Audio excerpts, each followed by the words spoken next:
know how close death is.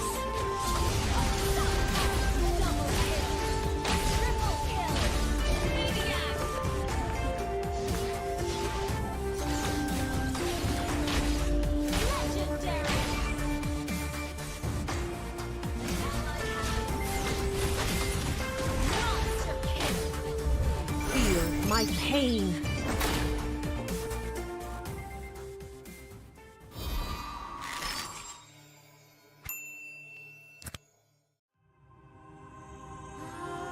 The Creator gave light to the world, bringing life, warmth, and order.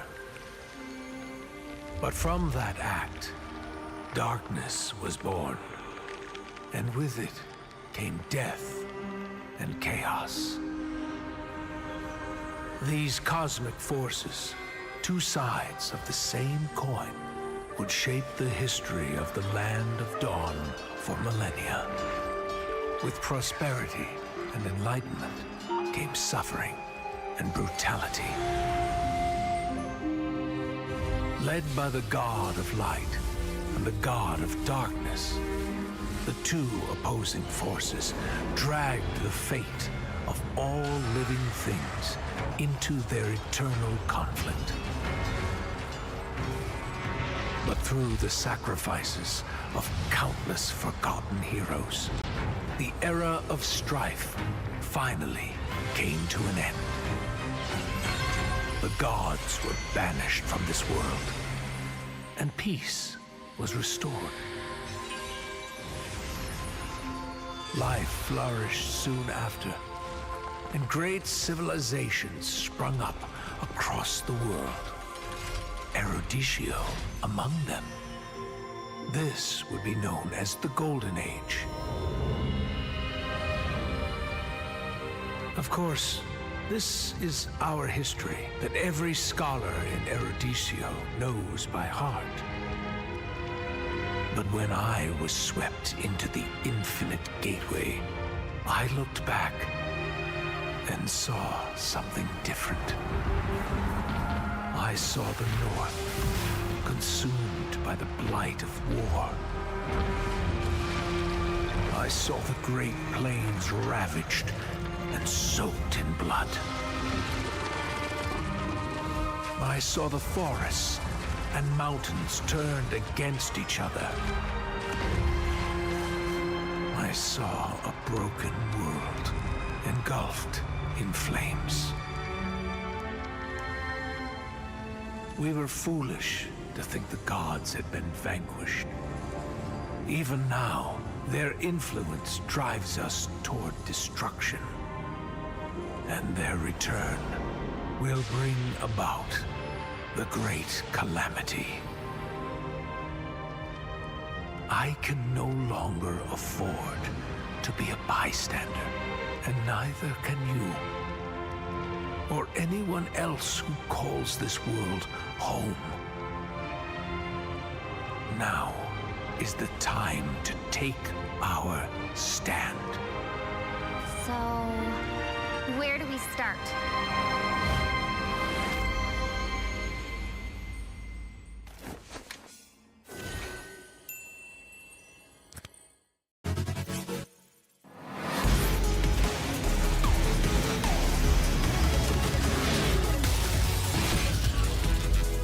Engines roaring and ready to go.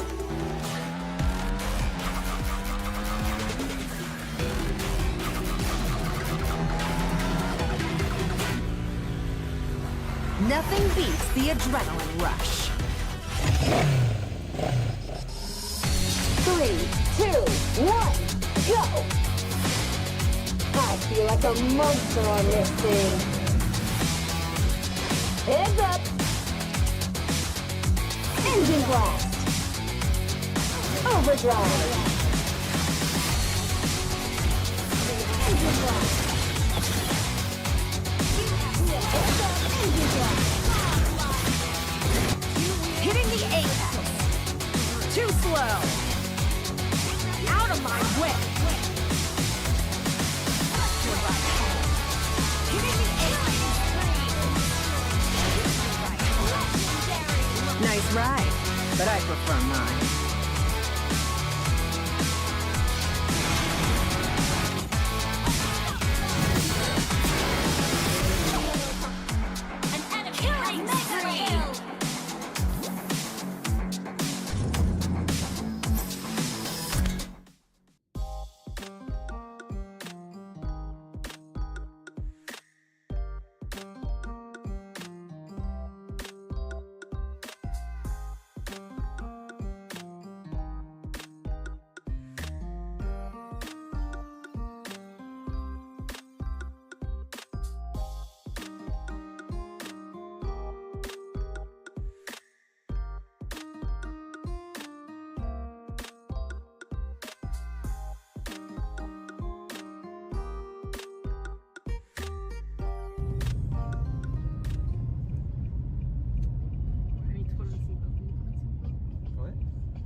옷에 머리 잘랐거든?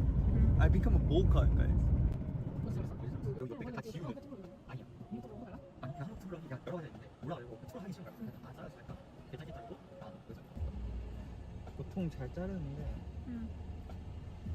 Anyway, that's repaint. We are going Famous repaint. Apparently, he's famous among guys in ML.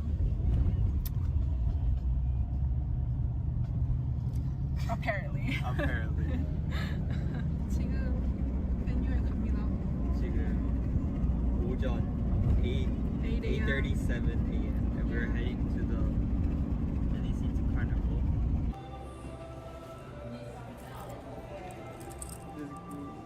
Had a hard time coming in Had a really hard time coming in, but we made it and then we got our staff.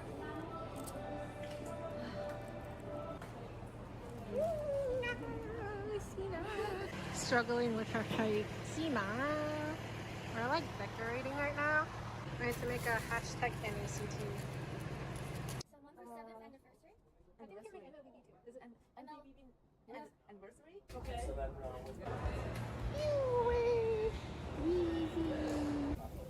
Look at those tassels. We put it up here thinking it was a good idea as like a little backdrop. And when the wind is so strong, it keeps coming, like it has no control. And then I blew all those balloons. Man, I did a whole year worth of lung exercise because of this. It says happy 7th birthday. Check-in. Welcome to the check-in booth. This is where you check in. The struggle.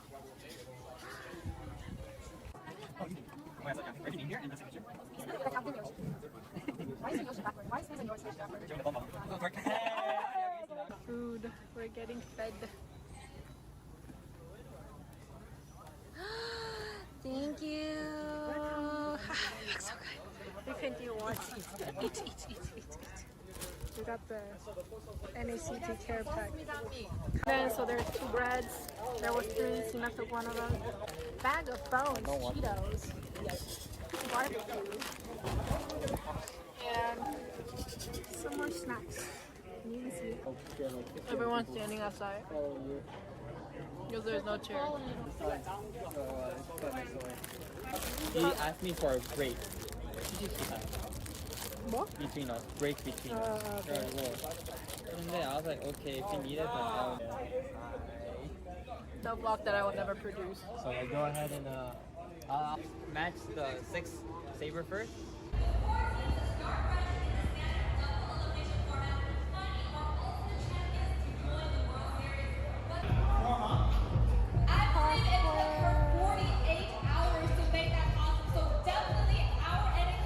Guess who came late? This girl came late, but she got us coffee. This is what the staffs / VIPs do when the games are going on. She's taking a bill. 2 girls.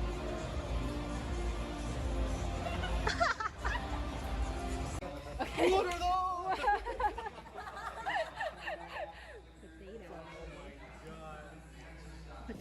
No, real wait. I don't have my phone on me. I'll show you in Target. Alright. We did the forehead thing. We were on our way to UA's place. for like a little after party on day one, but guess what?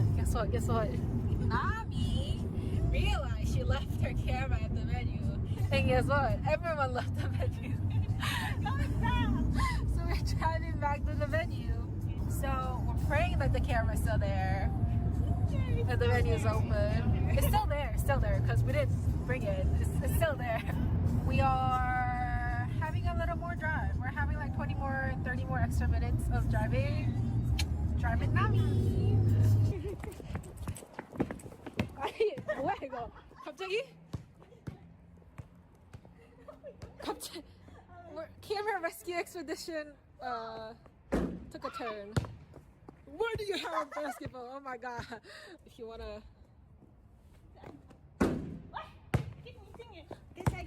Nami kind of suck at basketball. Third try, no charm. Nami, what if they lock the door? We need your camera. Oh my god. You got this, girl. Yes! We can go home. We can't, not home. We can get dinner now. Yes. Finally, yay! Dinner time! The camera's back to its Nami. We got our dinner. Nami. We got our dinner. We're going to UA's place now because we are gonna hang out and drink a little. Yeah, it's our house. Let's close the gate.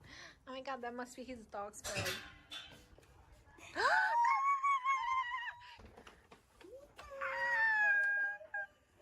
It's never about me, huh? Always about my dog. Your party is to be. We're at UA's place. UA's doggo. Hello, doggo. And then I there's know where it is. On the food ASMR time. right there having an anime.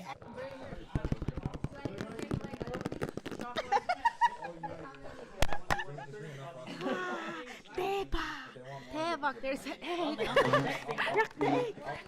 달걀, 계란. How do you say egg? tamago.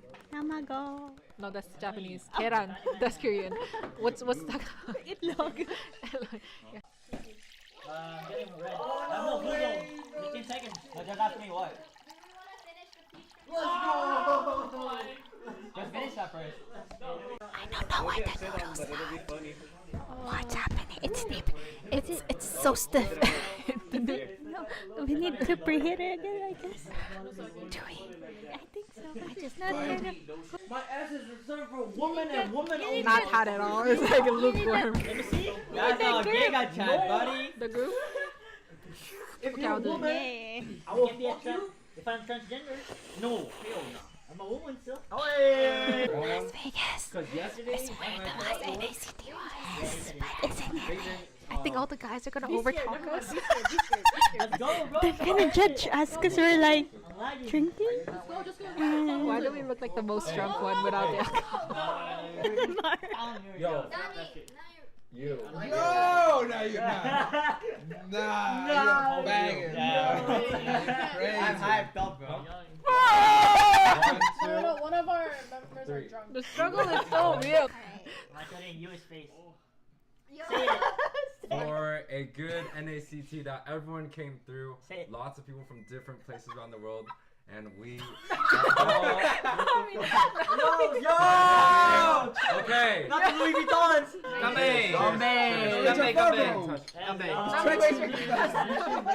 We didn't even have dinner yet and we're drinking already. I know, This is a right? bad idea. Yeah. Where's the drink? I got Yeah. jeans. But we need the wine glass or something. Fucking jeans. India!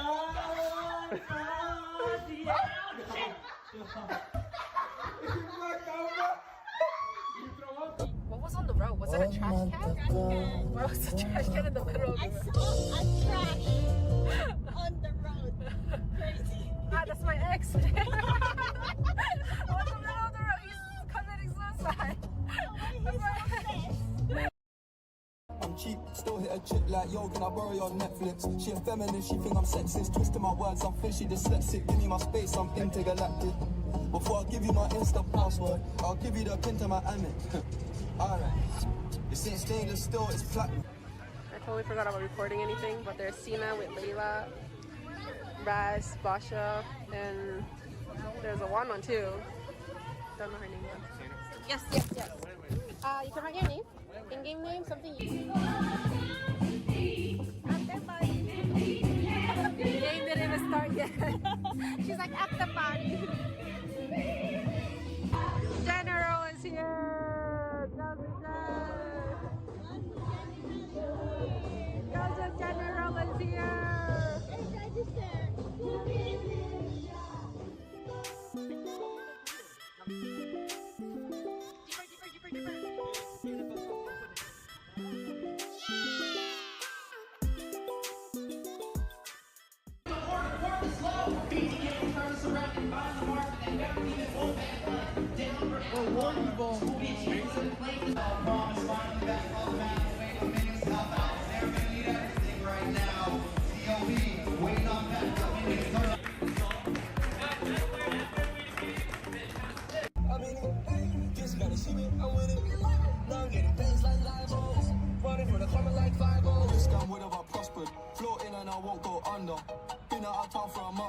Absence made the love grow fonder. UK rapper, UK drill, gotta mention my name. If you talk about it and them celebrate Eid, the trap still running on Christmas Day.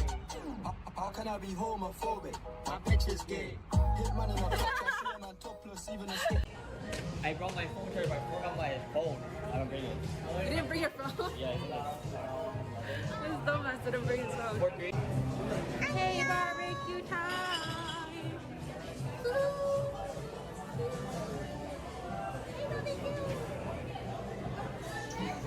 My husband was here. This is my bias. Oh, that's your bias? Nami likes Stray Kids. I like Shiga.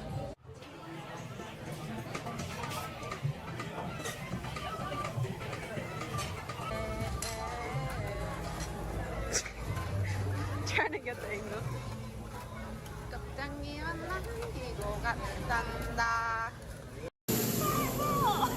Oh my god, okay.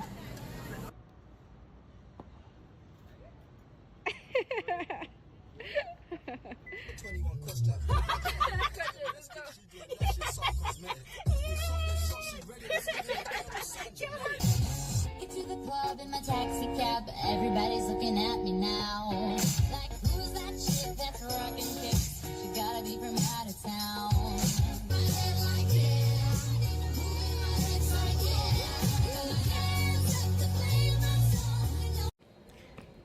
Nami and Moonton dropped me off at the airport. I am going to check in now. I'm gonna check that I need to go to security. I'll talk to y'all after that. Bye bye. This ain't stainless steel, it's platinum. Dinner table, I got manners. T-shirt tucked in, napkin. Still loading, that's the caption. I've only amounted a minimal fraction. Eat good, I got indigestion. There's snow in my hood, no aspirin. Can't get rid of my pain with aspirin. Dave just came in at Aston, I'm making that Maybach music. They tryna insult my intelligence, something I may ask. Payback time.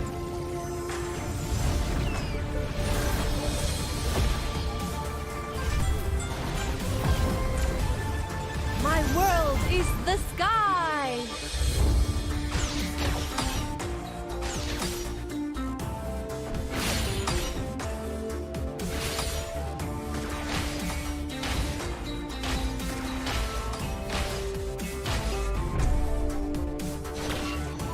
You don't know how close death is.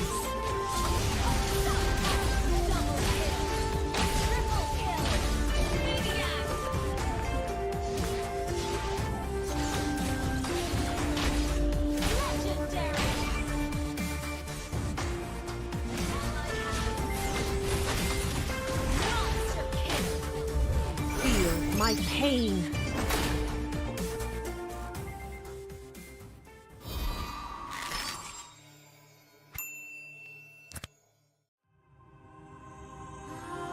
The Creator gave light to the world, bringing life, warmth, and order. But from that act, darkness was born, and with it came death and chaos. These cosmic forces, two sides of the same coin, would shape the history of the Land of Dawn for millennia. With prosperity and enlightenment came suffering and brutality. Led by the god of light and the god of darkness, the two opposing forces dragged the fate of all living things into their eternal conflict. But through the sacrifices of countless forgotten heroes, the era of strife finally came to an end. The gods were banished from this world, and peace was restored. Life flourished soon after, and great civilizations sprung up across the world, Erudicio among them. This would be known as the Golden Age. Of course, this is our history that every scholar in Erudicio knows by heart. But when I was swept into the infinite gateway, I looked back and saw something different.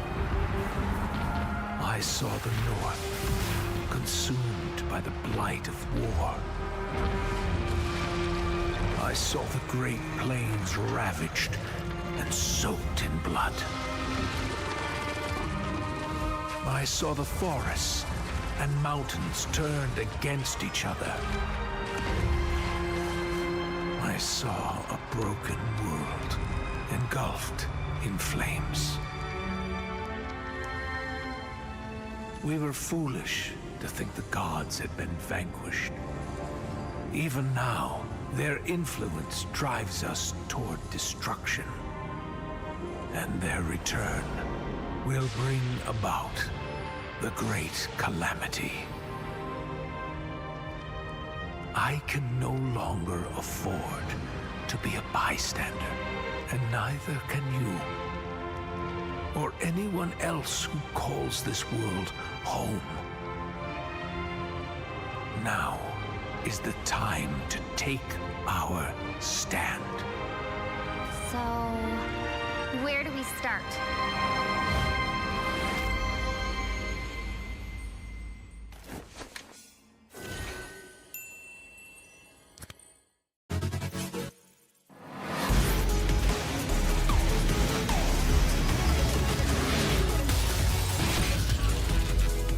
Engines roaring and ready to go.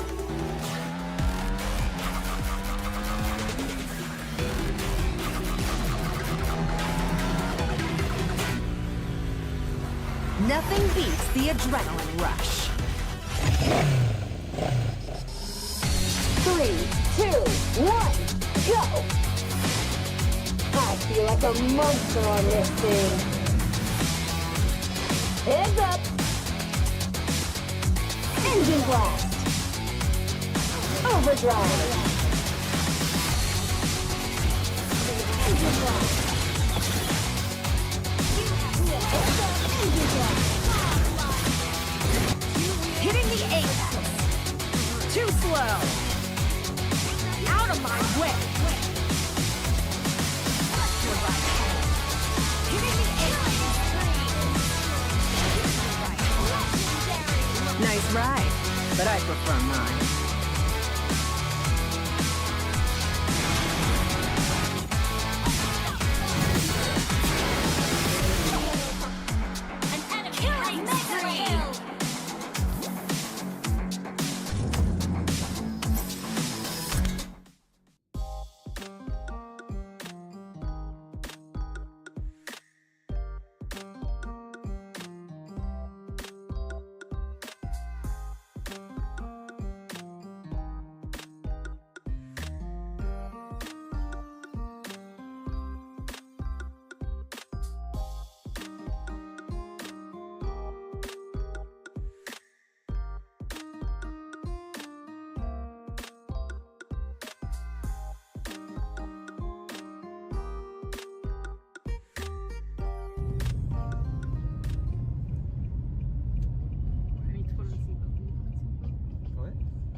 어제 머리 잘랐거든? I become a bowl cut, guys. 여기 옆에 다 지우는. 아니야. 아니 그냥 한번 틀으려 하니까 여러 가지 있는데 올라가려고 그 틀을 하기 싫은 거야. 그래서 다 잘라주니까 괜찮겠다고 나도 그래서 보통 잘 자르는데. Anyway, that's repaint. We are going Famous repaint. Apparently, he's famous among guys in ML. Apparently. apparently. 지금 venue 갑니다. 지금 오전 8:37 a.m. and we're heading to the NACT Carnival.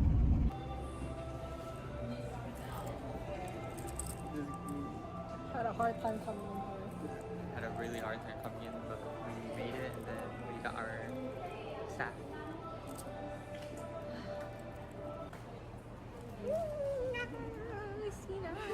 Struggling with her height. Sina.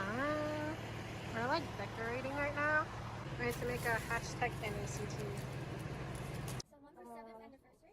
I think you can make MLBB too. Is it MLBB anniversary? Okay. So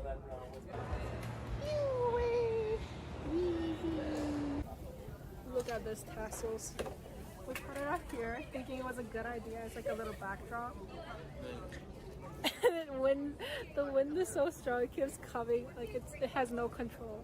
And then I blew all those balloons. Man, I did a whole year worth of long exercise because of this. It says happy 7th birthday. Check-in. Welcome to the check-in booth. This is where you check in. The struggle. Every name here and the signature.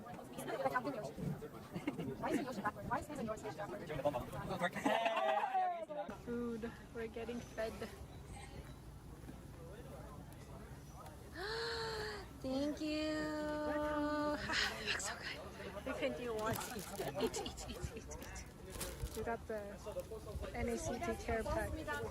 Then, so there's 2 breads. There was 3. Sina took one of them. Bag of bones, Cheetos, barbecue, and some more snacks. You can see. Everyone's standing outside because there's no chair. He asked me for a break. What? Between us, break between us. Okay. And then I was like, okay, if you need it, then I'll. The vlog that I will never produce. So I go ahead and match the 6 saber first.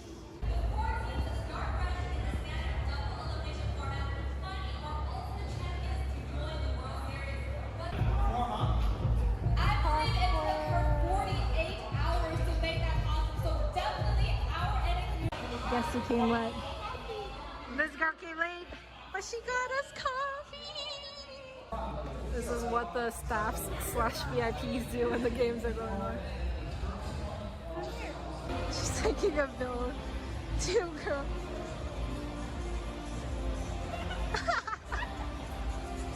Okay. What are those?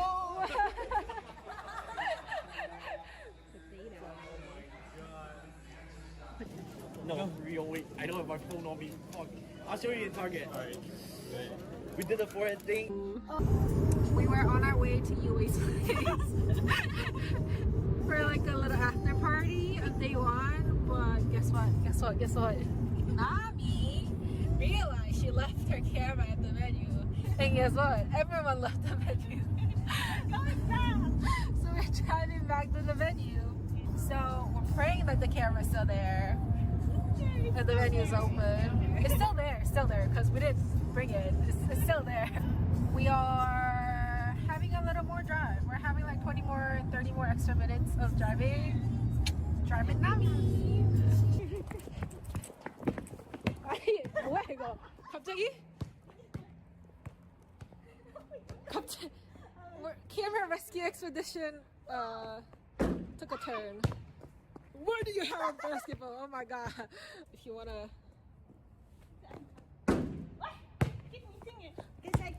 Nami kinda suck at basketball. Third try, no charm. Nami, what if they lock the door? We need your camera. Oh my god. You got this, girl. Yes! We can go home. We can't, not home. We can get dinner now. Finally, yay! Dinner time! The camera's back to its mommy, Nami. We got our dinner. Nami. We got our dinner! We're going to UA's place now because we are gonna hang out and drink a little. Yeah, it's our house. Let's close the gate. Oh my god, that must be his dog's bed.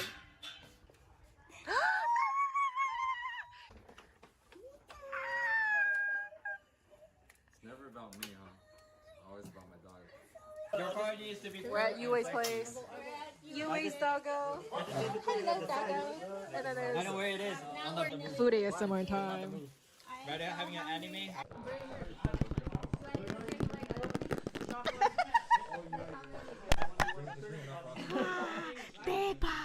대박, there's an egg. 달걀, 계란. How do you say egg? tamago. Tamago. No, that's Japanese. 계란. That's Korean. What's that? Itlog. Yeah. Getting red. No, blue zone. 15 seconds. No, just ask me what. Just finish that first. I don't know why the noodles are. What's happening? It's deep. It's so stiff. No, we need to preheat it again, I guess. Do we? I think so. I just not My ass is reserved for woman and woman only. Not hot at all. It's like a lukewarm. Let me see. That's how gay got chat, buddy. The group? If you're a woman, Yeah. I will fuck you. If I'm transgender, no, hell no. I'm a woman still. Hey! Las Vegas. Because yesterday, It's where the last NACT was. But isn't it? I think all the guys are gonna overtalk us. let's go, bro. They're gonna judge us because we're like drinking. Why do we look like the most drunk one without the alcohol? Yo. You. No, no, you're not. Nah, you're banging. I'm hyped up, bro. 1, 2, One of our members 3. are drunk. The struggle is so real. I got it in US face. For a good NACT that everyone came through, Say it. lots of people from different places around the world, and we Yo! okay. Not the Louis Vuittons!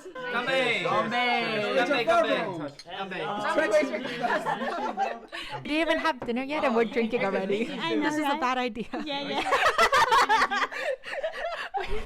Where's the drink? I got Yeah. a G. But we need the wine glass or something. Fucking G's. India!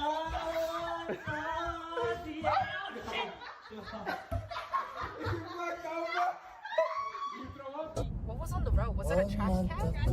Why was the trash can in the middle of the road? saw a trash on the road. Crazy. Ah, that's my ex. On the middle of the road, he's committing suicide. That's my ex. I'm cheap, still hit a chick like, yo, can I borrow your Netflix? She a feminist, she think I'm sexist. Twisting my words, I'm fishy dyslexic. Give me my space, I'm intergalactic. Before I give you my Insta password, I'll give you the pin to my Amex. Alright. This ain't stainless steel, it's platinum. I totally forgot about recording anything, but there's Sina with Layla, Raz, Basha, and there's a Wanwan too. Don't know her name yet. Yes. You can write your name. In-game name, something you... After party. The game didn't even start yet. She's like, after party. General is here! Gaza General is here!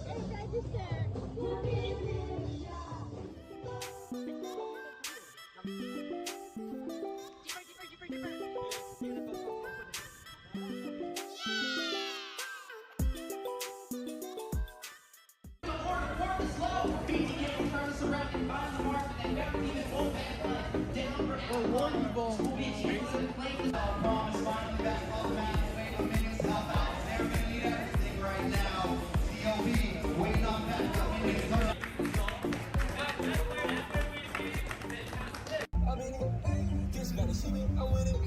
Now I'm getting things like live balls. wonder. Been out of town for a month. Absence made the love grow fonder. UK rapper, UK drill, gotta mention my name. If you talk about it and them celebrate Eid, the trap's still running on Christmas Day. How can I be homophobic? My bitch is gay. Hit man in a top, I see a man topless, even a stick. I brought my phone here, but I forgot my phone. I don't bring it. You didn't bring your phone? Yeah, This dumbass didn't bring his phone. Hey, barbecue time!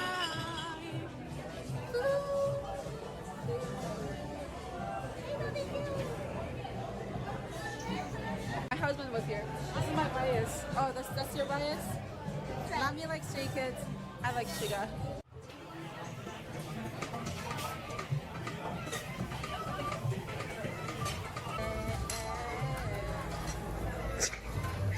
Trying to get the angle.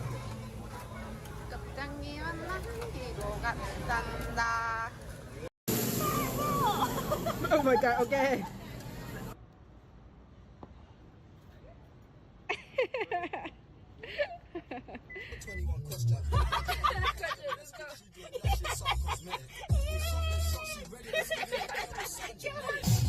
Get to the club in my taxi cab, everybody's looking at me now. Like, who's that chick that's rocking kicks? She gotta be from out of town.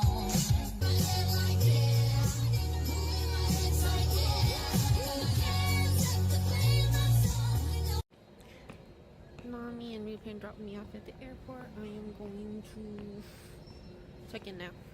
I'm gonna check that I need to go to security. I'll talk to y'all after that. Bye bye. It's in stainless steel, it's platinum. Dinner table, I got manners. T-shirt tucked in, napkin. Still loading us the caption. I've only amounted a minimal fraction. Eat good, I got indigestion. There's snow in my hood, no aspirin. Can't get rid of my pain with aspirin. Dave just came in at Aston. I'm making that Maybach music. They're trying to insult my intelligence. Sometimes I may ask. Payback time.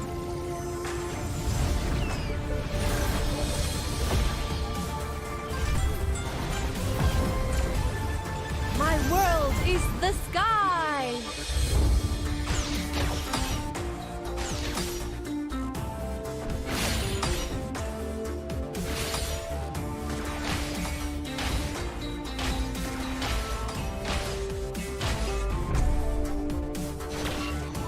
You don't know how close death is.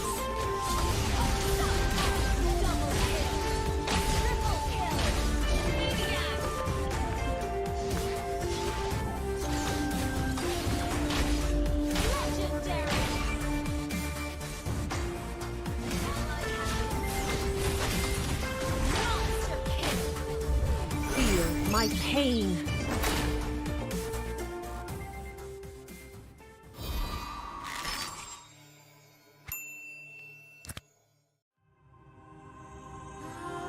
The Creator gave light to the world, bringing light.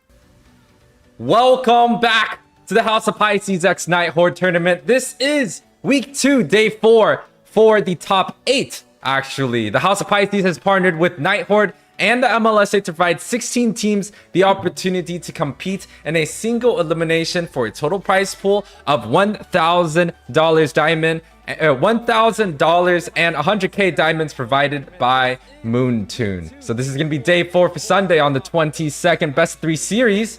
A77 and Phantom are going to be playing the first round. We already have them in the draft already.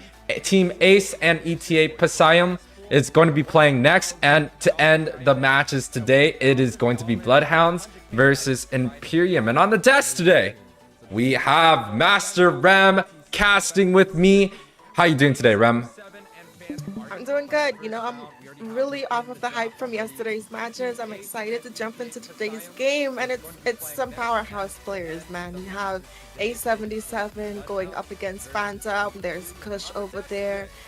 There's Ureshi over there. There's just, I don't know. It's gonna be jam-packed. I'm excited. I'm excited to see what's gonna happen in this game here. Oh yeah, there's a lot of really strong people that we've seen, but unfortunately they kind of all changed their names. I do know Hook is going to be Gina. Yeah. Kush is going to also be from Phantom, which is the Latam player.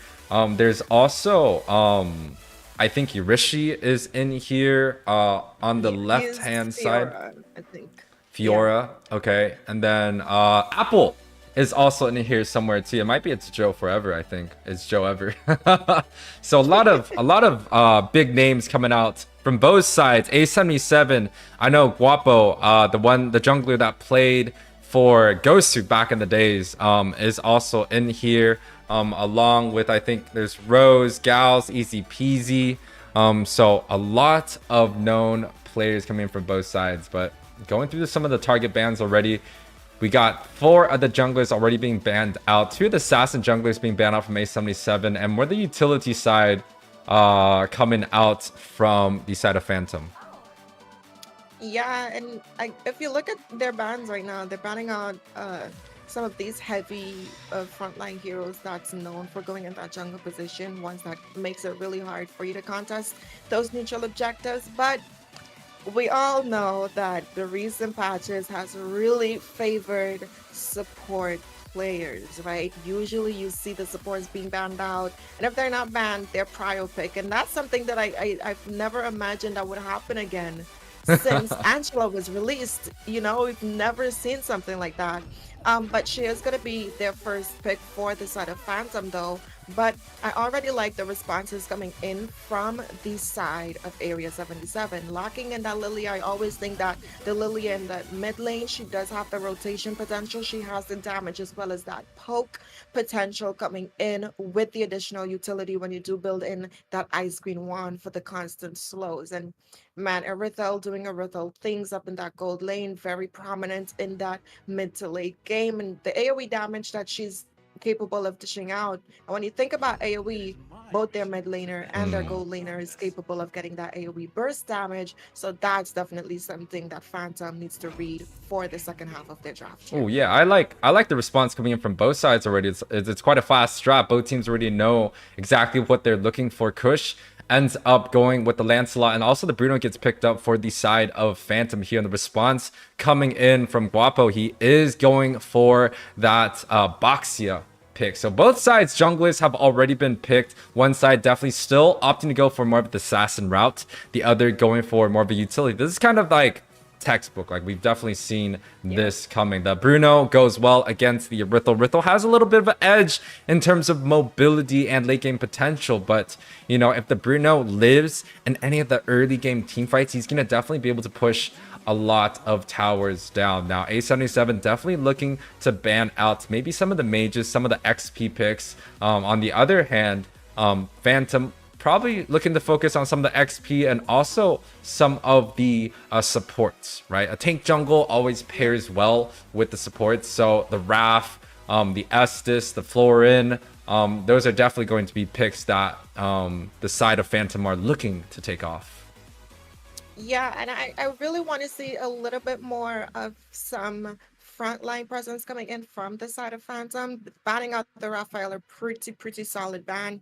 It would have been a perfect rumor for the composition that A77 is going for to boost the mobility of all of their heroes right now, because if we look at them, all of them have the speed up potential in terms of rotation. One of them turns into a wheel, right? You can't even stop him. We've seen so many drive-by retributions coming in from him. The Faramis, though, also a pretty solid ban, because if you look at their composition, they have some instant burst. That Nether Realm is going to disrupt that team fight synergy that their comp is looking forward to. So very solid ban coming in, but they also still need a roamer for the side of A77. Right now, they have a balanced composition, right? They have someone that's dominant in the jungle position. They also have a good mid laner. Now, I would kind of like to see something like the Grok being pulled out for the side of A77 in that roam position. I think the Grok and Lilia is a really solid composition there. They already, Lilia on her own already has strong wave clear in that mid lane. Grok as well has the capabilities of making that even faster. And if they opt in to go for that mid lane EXP rotation, that's going to help them out a lot more. But I think a Grok would be a pretty solid pick, especially looking at the composition coming in from the side of Phantom. So yeah, I do like the Grok pick. I also think something like a Franco, a Chow would potentially work, or even the Kadita, right? Add a little bit more magic damage. Although A77 has the magic damage available already. They have the Boxia and the Lilia, but they choose to go for the Yuzong. We've seen the Yuzong do quite well. It's honestly a very, very strong pick, but with the Terizla being available, ooh, they actually don't go for the Terizla. They opt to go for the Edith, and Edith has actually been one of the strongest picks so far, but we actually still don't know if this Edith is going to be going into the XP position or the roam position. We have Joe Ever hovering over some of the mages that are going to be potentially picked up, but you know, Edith is a very flexible pick. It might do quite well against Yuzong because you could kind of stack the armor, make sure that you have the armor to deal with the Yuzong, and it gives extra damage when you go into that primal wrath form. Oh, that is going to be a Luo Yi that is going to be locked in, and I'm not too certain how I feel about the Luo It's Yi comfort. pick yet. It's comfort. It has to be, right, because there is so many options on the board that they could have went for, but I think in terms of their composition, mages like the Luo Yi, something like the Farsa, it pairs up well with this Edith pick. When she does land that 1-2 combo, that's enough time for you to burst down an enemy, and when you pair that up with the additional crowd control, I think it's also going to fare them up quite well. But in terms of overall draft so far, as it has been finalized for both sides, I will say I'm a little bit more of a fan of the draft coming in from the side of Area 77. I think it's a little bit more solid. There's dive, there's anti-engage, there's the potential to invade with the Basha pick, there's the fast rotations coming in from the mid laner as well. So we're just gonna have to see how Phantom is gonna execute their draft, but I'm also a fan of comfort picks. What about you, Yue? Well, we have the Louis coming out, but the Louis doesn't really have the front line available, right? The Lancelot is kind of dashing in and out. Angela's definitely staying in the back. So I'm a little bit scared that this Louis is actually going to be able to scale into the late game. Versus on the other side, A77, they have so many frontline opportunities, right? Yuzong's definitely going to be using the Black Dragon form during big team fights to start up. The Boxy also does well, can jungle really, really fast. And paired up with the Lolita, they really have a lot of frontline potential. So honestly, I do like A77's draft a little bit in the early game, but this Angela pick, it's a little bit hard to decide, right? The Angela, you know, you can scale well into the late game, but guys, this is going to be match number 1 of the day 4 for the House of Pisces X Nighthorde tournament. It's between A77 and Phantom. Rem, take us in. Yeah, we're going against Phantom and A77 here. And you already see in terms of the rotations, this side of A77 is going for the mid EXP as well as Roman and mid lane, so they can all have that level advantage for this first neutral objective here. Pretty solid rotation coming in from them. As we can see, Lolita can now play a little bit more aggressive, and I like the Lolita pick into the Luo Yi because she can kind of reflect some of those yin yangs and the marks right back to her team once that bulwark shield is up, and that's going to be something that can potentially backfire. I also think that is a pretty solid pick into the Edith because the Edith is also a hard hitter, so it's just going to come down to position and timing. And speaking of positions and timings here, oh, that is going to be first blood into the hands of Area 77. Yeah, but the punish looking like he's about to come out, but unfortunately just not enough damage. Chris still looking to go in, but did not get that last hit of the Boxia. Looking to roll through. But the mobility coming in from this Lancelot pick is going to be able to let him live to see another day, but Guapo there is getting immobilized, but he's going to be able to safely escape. Now, I will say he did use that ultimate, so that's going to be a little bit of a misplay there for this first neutral objective, and he is going to have to go back and disengage to his side of this jungle here. Yeah, it's just a little bit of damage that's going to be lost with the Boxia ultimate being down, but on the top side, Yurishi here picks up a kill on the enemy XP. That's going to be a 1-for-0 trade, and you know, it's not something that we really want to see, right? If the XP is just by himself, he's able to get that kill, it kind of just tells you, you know, there's a small XP gap, you want to say, per se, because, you know, we've seen Jules he's been playing a lot of different roles, right? He went into that roam position, played the mage for NACT, went back to the roam position when he was playing with Zero for the top 4, and now he's playing XP. So this man is definitely a man with many jobs. With the first turtle looking like the objective dance is coming out right now. Absolutely right. We see the engage happening. Full team of A77. That's 4 members going in there, landing a stun, but the burst from the Lily is going to find the kill. But so does Guapo find a kill on that mage. It's only the Lancelot as well as this Angela caught between a rock and a hard place right now. And are they going to be able to escape? In comes Super Jules there on this Yu Zhang. Is he going to be able to find Kush? Nope, he's going to dabble between the enemy lines and escape. But look at Lolita. She's looking for him with that devious smile. Unfortunately, he is going to escape for the side of A77, and that's going to give them the upper edge on finding this first neutral objective. Yeah, I feel like it's a small misplay, a mistiming coming out from Jules. He was almost able to get the Lancelot, but now he's not able to. But A77 are still going to be the one victorious coming out from this neutral objective as they look to invade Kush once again.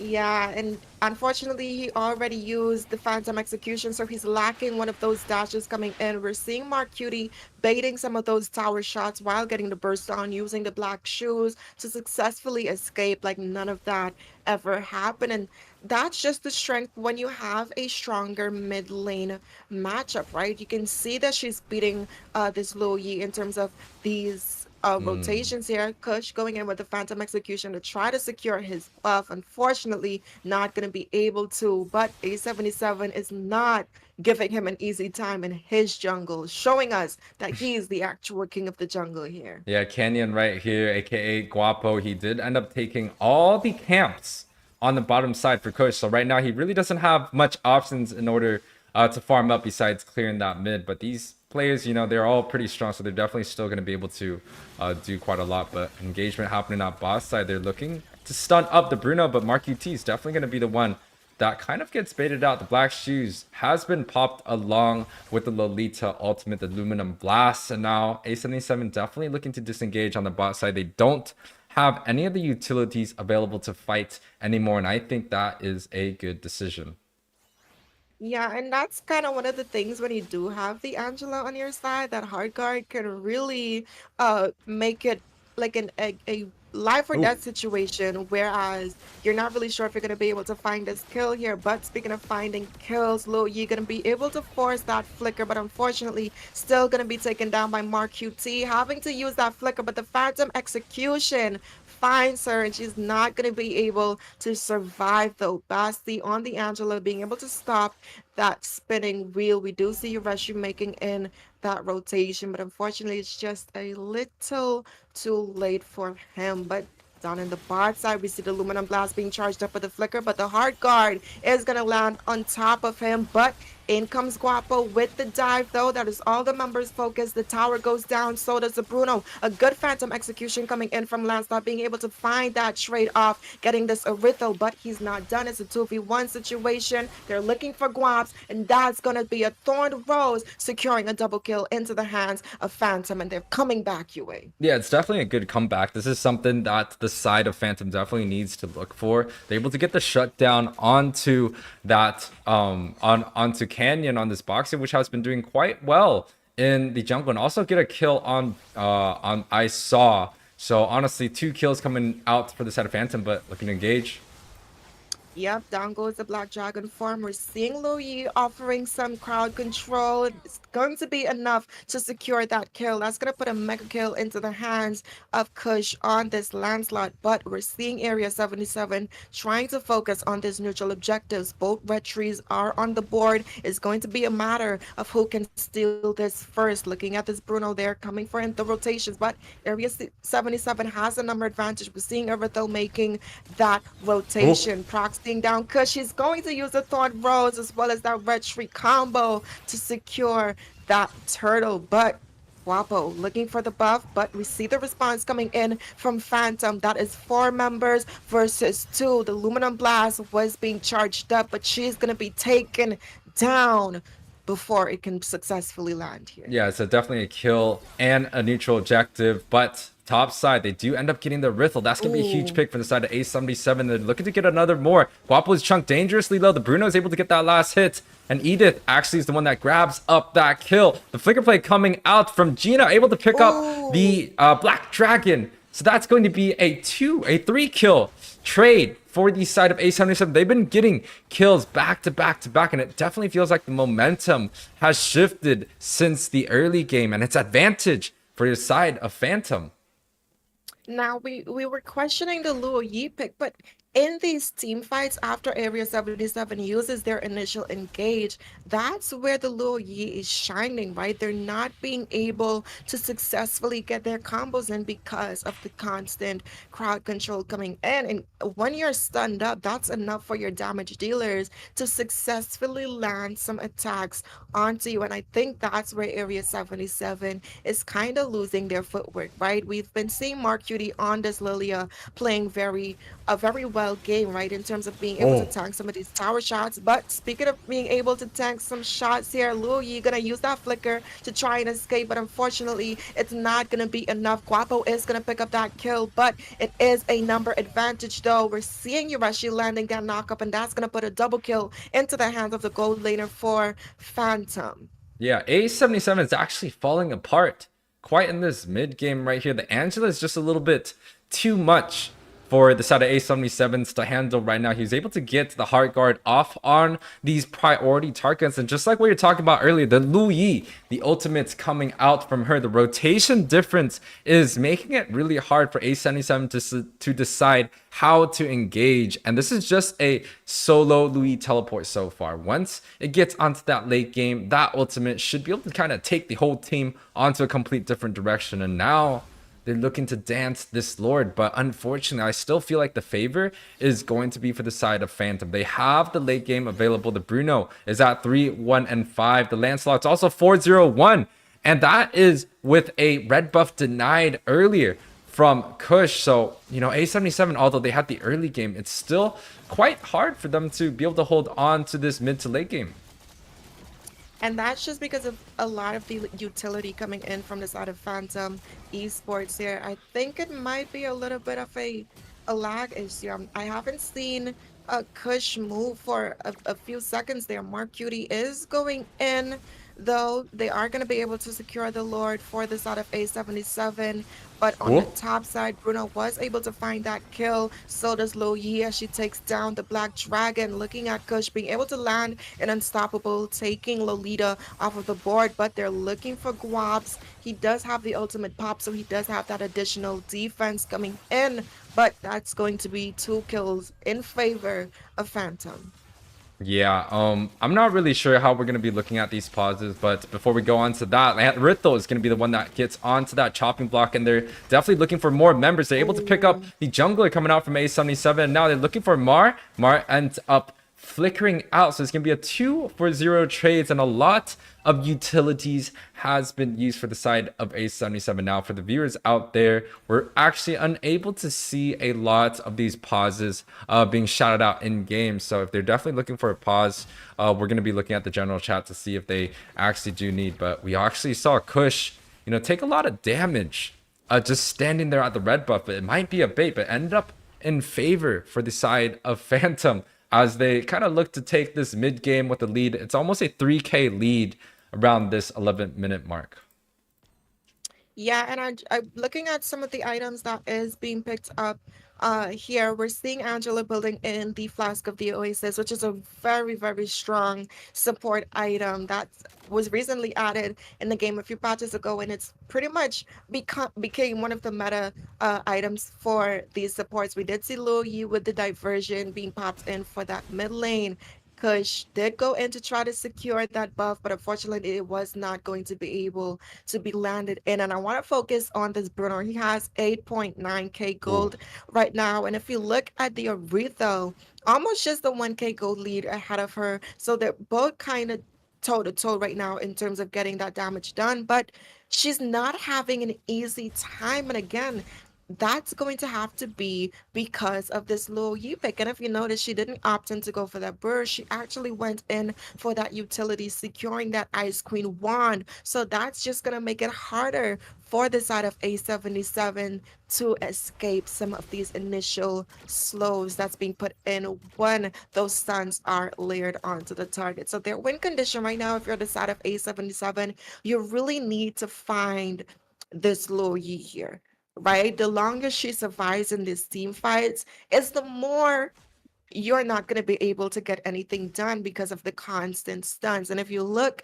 at what A77 has going for them, they have 3 front lines. Mm-hmm. That just means it's easier for this low Yi to land those skills because the targets are up close and personal, and it obviously does reflect to the targets in the backline. So they have to try to either bait out the hard guard from the Angela or find this low Yi before some of these team fights does engage though. But speaking of team fights, Phantom looking at this Lord. Yeah, Phantom's definitely looking to get onto this Lord, but A77 is on their tail. The Rithel ultimates, but it's going to be a dry hit so far. All 5 of the members of A77 are grouped up on the Lord, so the side of Phantom, they're definitely going to be able to get that split push on the bottom. And what's interesting is when the Lord spawned, both teams are looking to go onto that bot side and kind of get that wave pushing, and now the advantage is for the side of Phantom, but the Lord is already at 75% health. I believe both teams are looking to dance it out. Both teams are quite disciplined in terms of this Lord dance. A lot of the members are actually on the boss side, but when it comes down to these fast rotations, Lu Yi's definitely going to have an advantage, especially with the ultimate coming out,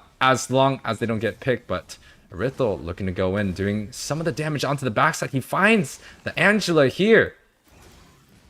Oh, but the hard card did land onto Kush, though. They're going to be able to take the jungler down, so that's going to be a retry advantage for A77. A good flick aluminum blast was landed in. Mark Cutie, though, being able to pick up that Lord, which is a really good trade-off for the side of A77. But unfortunately, with the Phantom execution, as well as that Thorn Rose, Bruno is going to be able to secure that kill. Mark Cutie did go ahead and pop that black shoes. It did take her in a little bit of an uncomfortable position there, but courtesy of the speed up and the mobility due to the recent changes to this Lilia, she was going to be able to escape though. But look at her trying to burst down these minions to protect this mid lane tower. Unfortunately, the damage from Bruno is still going to secure that objective into the hands of Phantom. Yeah, Phantom was able to get an objective and a bunch of kills, but the Lord is going to be marching down onto their side right now, and they're definitely looking to engage onto some of the members. Hook actually chunked a little bit low, but the Heart Guard is able to come out and save him. And Kush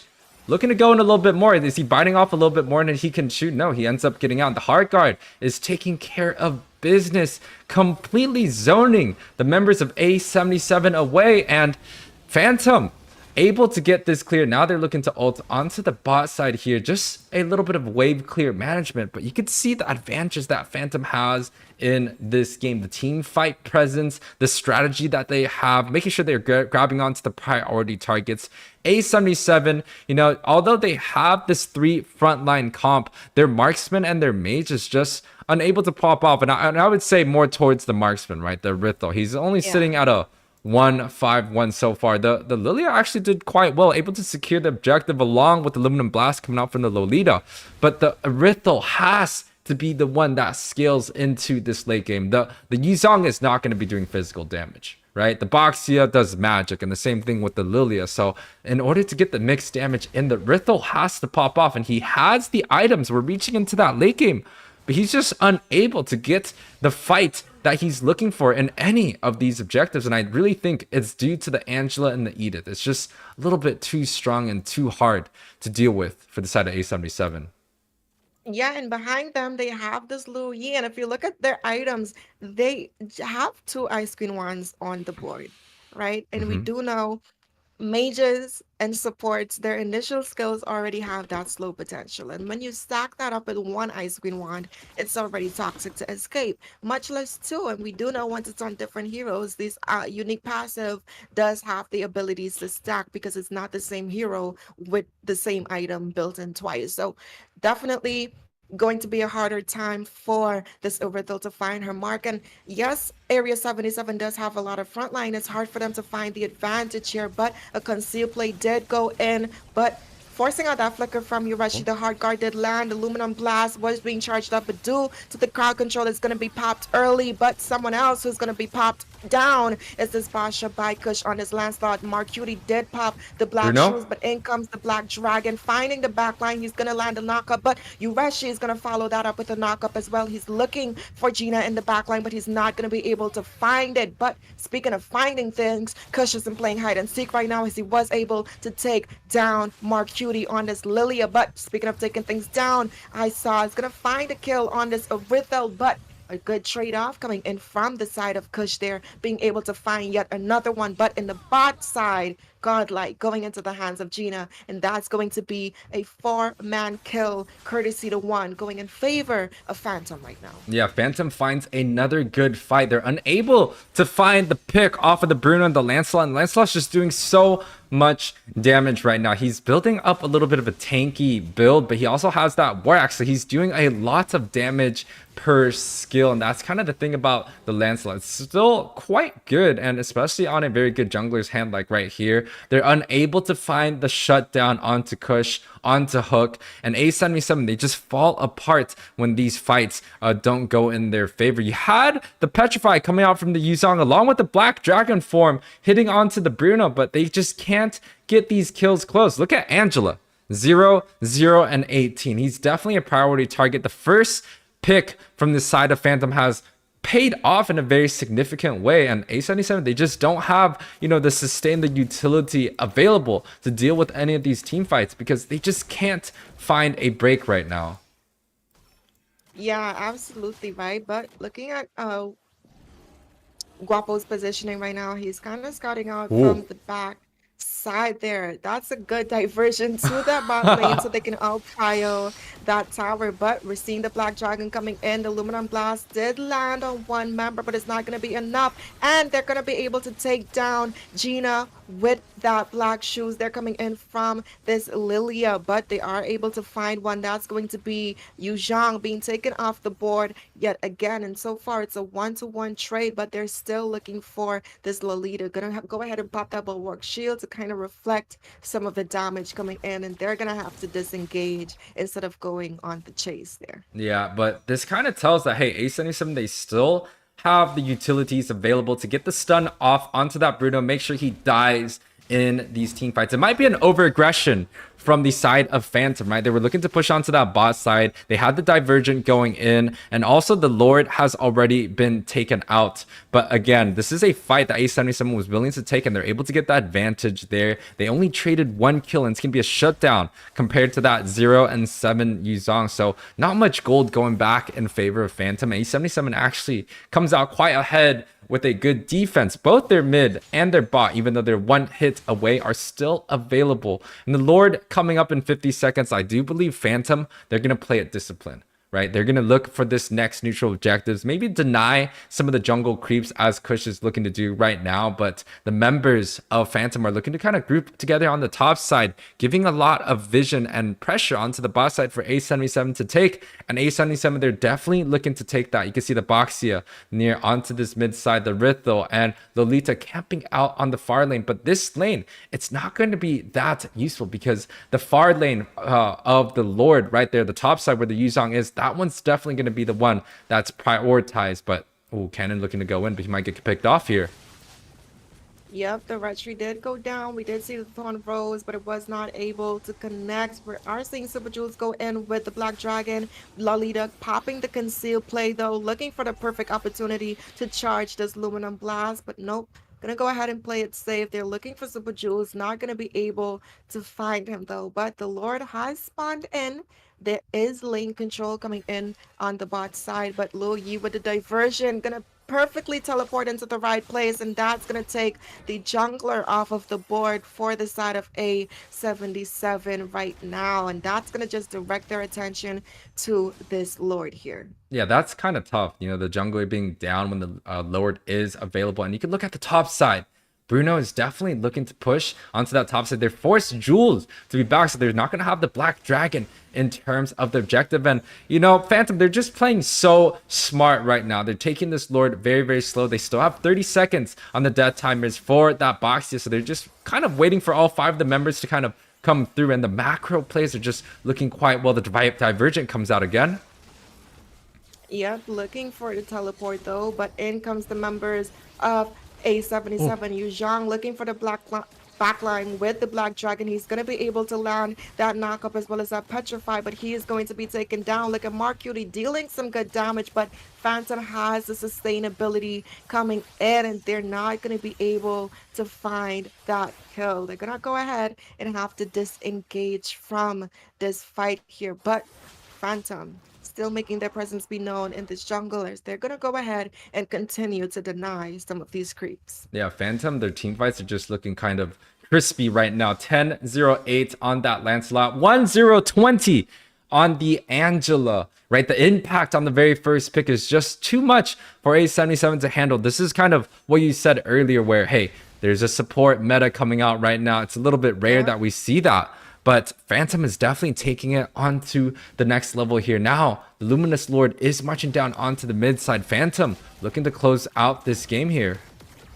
Yep, the lanes has been synced though. We're seeing Kush looking for the Phantom execution. He does land it using the Thorn Rose to kind of clear out this minions, but A77 looking for that Lord. They're going to go ahead and take it down. The Aluminum Blast did land, but unfortunately Retail is going to be taken off of the board. We're seeing Kush focusing on Mark Cutie, going to go ahead and find it, but a double kill going into the hands of Louis again, looking for the backline, but all they're looking for is the win, and they're going to go ahead and focus on this base crystal and take the first game of this series up against A77 here, UA.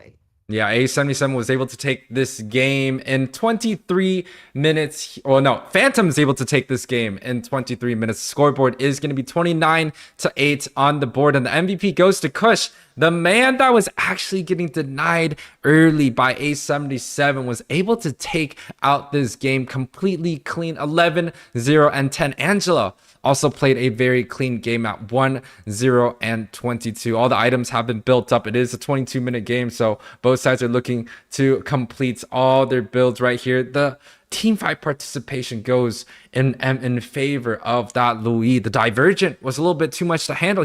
She was running around the whole entire map, making sure that her impact is being used. And you know, we were kind of questioning the Louis pick when it came out into the draft, but taking a look at the end game stream, the Louis was actually probably the highest impact player in this game, able to kind of turn a lot of these fights in favor for the side of Phantom. And now, Rem, we are looking to go into game 2. What do you think we should be looking out for if we were A77 in order to deal with the aggressions coming out from Team Phantom? Definitely don't let the Angela slip through the cracks again. I think it's such a it's not even to say that it's a pocket pick, but you can get someone to 10% HP and then boom, there's a hard guard. Pop up to that first skill, and then the favor from the roaming item pops in and they're full health again, and the fight is just turned right back around, and you're like, oh my gosh, I used all my skills to get him to 10%. Now he's full HP. There's an Angela slowing me. There's an Angela on top of him. There's an Angela healing him. So definitely take that Angela off of the board. It's the meta for a reason. So put some respect on it. That's what I think. You know, they could also take the Angela first pick, right? The A77, they do have the first pick this time around, so they have the ability to take the Angela. Now the bans are coming out on the board. I do believe A77 is going to stick to their strategy. They're trying to focus the assassins to be banned out for Kush, because Kush is actually known to be a very good assassin players. On the other hand, I feel like the utility jungles coming out from the side of A77, you know, it's still quite strong. Unfortunately, they were unable to get the snowball that they were looking for in the early to mid game. They lost a couple kills early, and I feel like as long as A77 plays a little bit cleaner, right, they're a team that's known to come back from a lot of these losses. Although the roster has been changed quite a bit, I still think the strategy is still the same. The core of A77 is still there. They're still kind of a very, very good defensive team. We saw one of the fights that they were able to turn when they were on that bottom inhibitor. The Yuzong was able to stun onto the Bruno, getting onto that priority target, shutting him down and defending against that. So I think A77, they still have what it takes to take this series into a game 3. But unfortunately now, they're on the chopping block. They're down this series 1-0. And it's going to be up to the draft, I feel, in order for A77 to get that advantage early and hopefully push that into the mid and the late game side. Rem, you still there?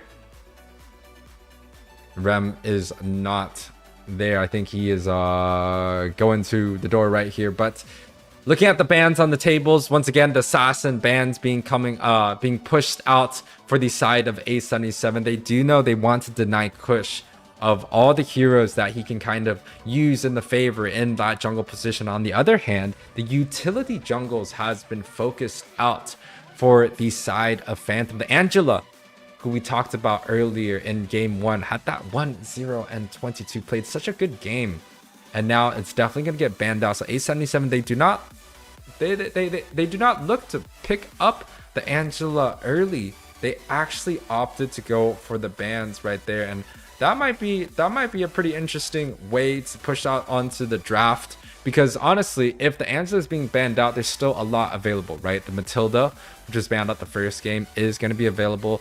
Also the Raphael, which I think both teams should look to pick up here. When we're talking about the side of Phantom, oh, welcome back. When we talk about the side of Phantom, they actually ran, yeah, they ran the assassin and the support.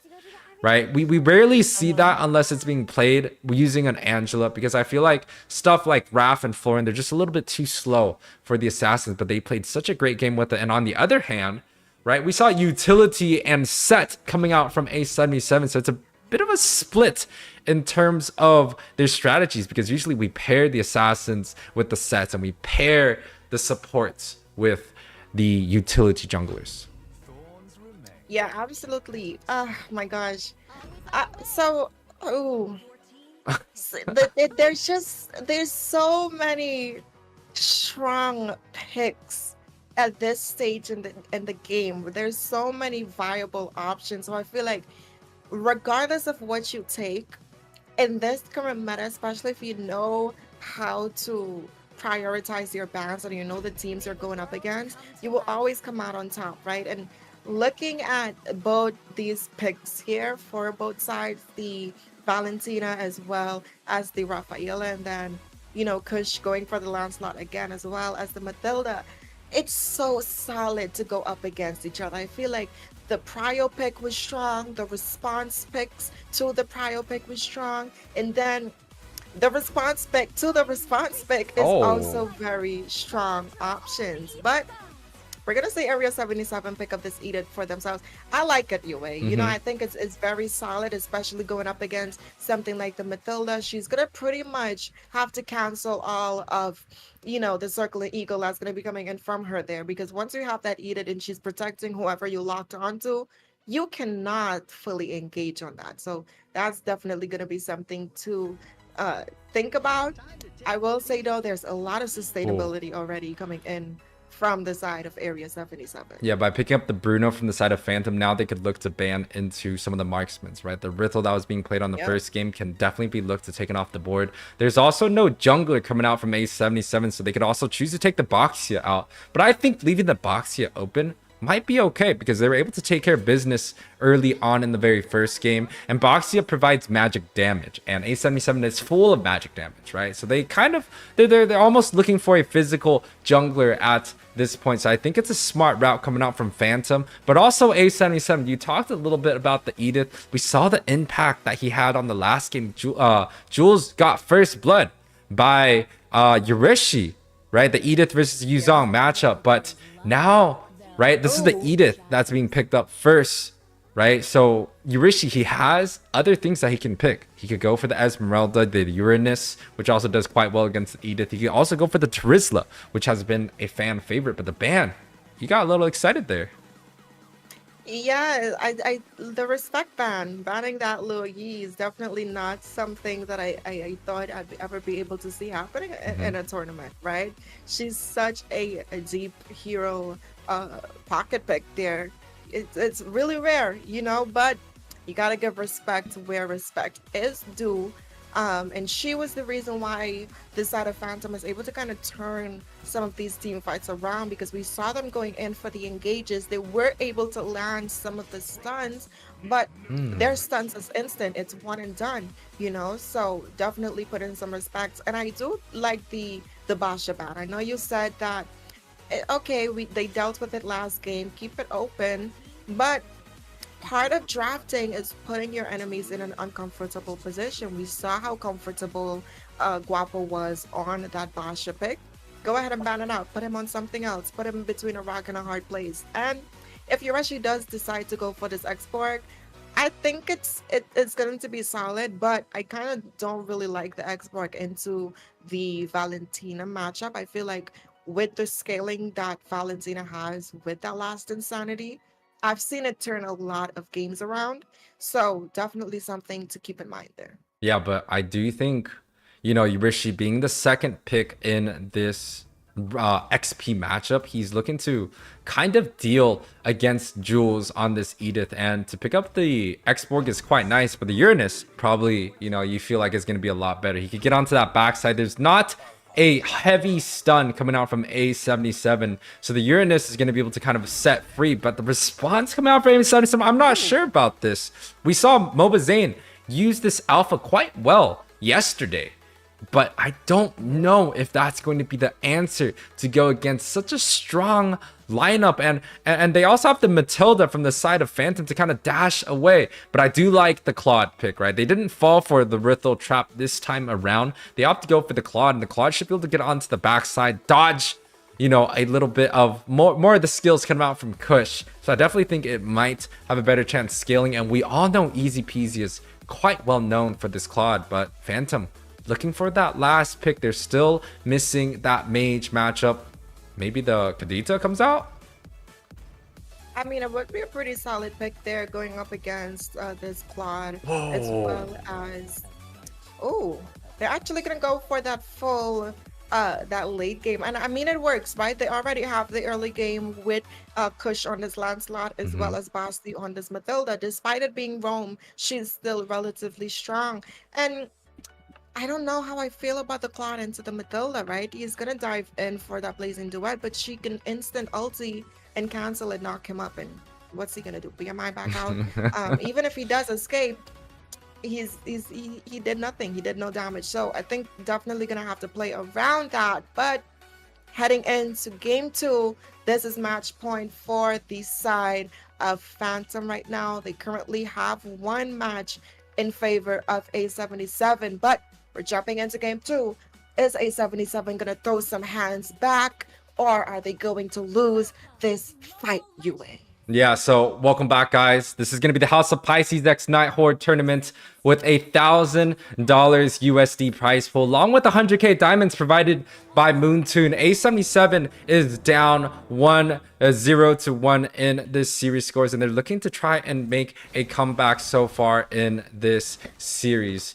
Now, A77, they started off quite well last game. I do believe they're going to have another good start again this time around, just because they have a Uranus, they have a Sicilian, and those two picks are quite kind of late game oriented. So I feel like A77, they still have the advantage early, especially with the Alpha, right? The Alpha does so well early on. But on the other hand, Phantom played such a clean mid to late game that it makes me wonder that, hey, maybe Phantom is going to be the team that comes out victorious and pushes onto the semifinals, which is going to be happening next week. Absolutely right. If we look at some of the rotations, yet again, this time they did also go for that Roamer, the Mage EXP in the matchup here. Already finding that early flicker into... Oh wait, no, that wasn't a flicker. That's a Claude. That was a BMI. Yep. Oh my gosh, it's been so long since I've actually seen Claude being played. But he's also one of those ADCs that's really good for that, right? Having that mobility. We're seeing Kush going in with the Phantom execution, as well as that Thorn Rose dealing so much damage. Gonna send this Rafaela back, but in the mid lane here, Mark Cutie having this dominance over the Sicilian. which is something that Area 77 can also bank on in this early game. I like that. Mark Cutie's freezing some of these minions here, getting the other lanes to kind of scale up and push down closer to their side. So I do like that micro plays coming in from the side of A77, but first neutral objective has been spawned.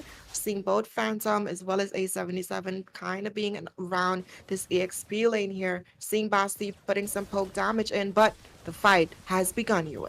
Yeah, last game I felt like the Boxy didn't have the retribution available to kind of take care of the 50-50 against Kush. Kush was doing so well, but he's looking to go in once again. The Phantom Execution is definitely going to try to be popped, but the ultimate actually is the one that comes out in favor for the side of 877. They're looking to take this lead. They're able to grab with the neutral objective, and the Valentina took the Bat Feast coming out from Sicilian, and now they're even looking to push onto the blue side. So it still feels like A77, they have the advantage in the early game, but are they going to be able to push this onto the late game? Is the Sicilian going to be able to scale in? I feel like that is going to be the question that Phantom has to answer here. And A77, they are down in the series score, but they're looking quite well early on already in the series. I mean, we kind of saw this happen in the last game, right? no. But Thorn Rose has been popped. The Bat's Feast has also been popped as well. But he's going to have a little bit too much mobility. He's going to escape to tell another story. And we saw this happen in the last game, right? They were able to invade and deny Kush some of these jungles, but he was able to scale up as the match went later on. Speaking of scaling up, their entire composition for the side of Phantom is a scaling comp. This is what we're actually supposed to be seeing in this game. A77, very dominant composition in the early game. So if they weren't able to take that first neutral objective to kind of do a little bit more damage in these initial team fights, then something would have been wrong. This is the time where they're supposed to shine and get their initial lead. The only thing is, will they be able to hold on to it, and how long will they be able to hold on for? Yeah, this is a little bit of a greedy cut since both of the mid and the roams did not show for the side of A77, but they're able to get for the side of Phantom, but they're able to get those minions quite well in a 3-man siege. Early on, 4 minutes onto the top side, they're able to grab up quite a lot of gold tower here, but the response coming out from the side of Phantom, they're looking to put a lot of the members onto the top side as the second neutral objective spawn. And this is kind of where A77 did not do so well, right? Kush was able to get the retribution onto the turtle, and it ended up just starting to snowball for the side of Phantom. So A77, they're definitely still looking to push their lead. Kush is on the red buff, so it's going to be a completely uncontested objective, and the retribution is still going to be available for the side of A77. But he's not going to be able to find anything. We do see the circling eagle going in, but the Bat's Feast on the side of Phantom was also popped, but unfortunately nothing is going to come out of that engage. Just an initial objective going into the hands of A77, the second one at that, and this is what A77 needs to keep staying in this series here. They're still directing a lot of focus into this top side, but there is some responses coming in. The BMI as well as the Blazing Duet does go in, popping that flicker from Hook, though Valentina is going to be able to take him down, and that's a good start to this game for A77, being able to not only get the kill on the gold laner, but take his tower in the process. Yeah, this response is definitely a lot stronger compared to the first game. They had the early advantage for the side of A77 on the first game, but unfortunately they were not able to kind of clear well into that late game. But the Holy Baptism comes out. They're able to get up Kush. So this time around, they're able to finish both the kills, and I feel like the Valentina has definitely stepped up well in this game. He's already at a 2-0-1, having full participation along with the Raphael, which we've seen as such a good support, right? Early on, you know, on the game one, we had the Lolita, which had some very impactful sets throughout the whole entire game. But unfortunately, right now, you know, the game is very utility focused. And I feel like this Raphael is such a perfect pick for the side of A77. They have the sustain and ability to outplay, and they're looking to go again. Yep, the Holy Baptism does land, but that is their Uranus. He does have that sustainability at his favor. The IMU on Mark Cutie going to use that Bat's Feast, and unfortunately, there's too much sustainability right now for the side of Phantom, not going to be able to find any kills. And something that I will say, the reason why A77 is having such a good time in this early game, right? The Yes, Sicilian. Phantom locked in something like exactly. They locked in the Luo Yi last match. Luo Yi and Sicilian, they don't really have damage in the early game, but to make up for that, the Luo Yi has that crowd control. Right now, they don't really have that constant chain crowd control that they had in the last game. All he has is a Sanguine Claws, and that's pretty much it. He has no damage to follow up with. And if you look at what Phantom has, their EXP laner, is a Uranus, right? He doesn't really have that much impact as the ETA did in the previous game. So they're definitely going to have to play it slow, but the Holy Baptism goes in, but he's going to be able to dash out with that mobility. Yeah, and we're not counting out the outplay potential coming from the Raphael, right? The heal is able to kind of just dodge out all the spells, but the BMI and also the Blazing Duet coming through for the side of Claude. They're looking to push onto this mid side. Members are getting chunked low from both sides, and they're looking to still get this tower. A77 able to come out ahead with a tower and a kill here, and they're still looking for more. They're able to grab up the flicker coming out from a hook right here, and also the flicker coming out from the Uranus. A77 just popping all the utilities from the side of Phantom, and they have all the flickers still available. That means on the next Lord fight, I believe it's going to be another uncontested one. And we're talking about 3 uncontested objectives for the side of A77. They're definitely looking to bounce back and playing it quite clean in this game 2 best of 3 series. Oh, absolutely. Down goes the Holy Baptism and the follow-up damage coming in from this Valentina here. Going to use that Circling Eagle courtesy of the IMU. We did see the Bat's Feast being popped, but again, there is no damage, there is no crowd control, there is no lockdown. Area 77 can continuously dive them down, and it's like I said, it's all courtesy of this early game composition that they did decide to run. Valentina already being able to secure that burst with that LT combo and Clock of Destiny combo that she does have going in there. The Rafaela building into that Enchanted Talisman, most likely going in for that Flask of the Oasis as her second item, and she's relatively close. Kush. She's going to be picking that up any moment now. Kush being taken down a little bit low here, but the Lord already being proxied for the side of Area 77. Now, for me, the biggest question here, right? Is this Sicilian going to be able to go online within the next 5 minutes? Right? If the game can last on to maybe the 15-16 minute mark where it's the 3rd Luminous Lord, I feel like the side of Phantom, they definitely have a chance here. But if the game is going to end early, right? If the Alpha, can just push the lead, and he's definitely doing a great job here. He's not really such a late game hero. He's more of a early game, but the Holy Baptism comes out. They're able to get the stun onto that Bruno, and the team fight comes to the Circling Eagle. Actually chooses to go defensive, and Kush tries to go on to the backside, easy peasy, looking to grab up that kill onto Bruno. He ends up backing out. The Sanguine Claws coming in also. But both sides looking to disengage without members falling here. But Phantom, are they going to be able to scale into the late game? Is the Uranus going to be able to soak up much more damage in order for the Sicilian to dish out the damage back to them? I feel like that is going to be the main question here to determine who is going to win this matchup. Absolutely right, and I think it's just coming down to this draft here, but there's a little bit of an engage in the top side. Nothing's going to come out of it.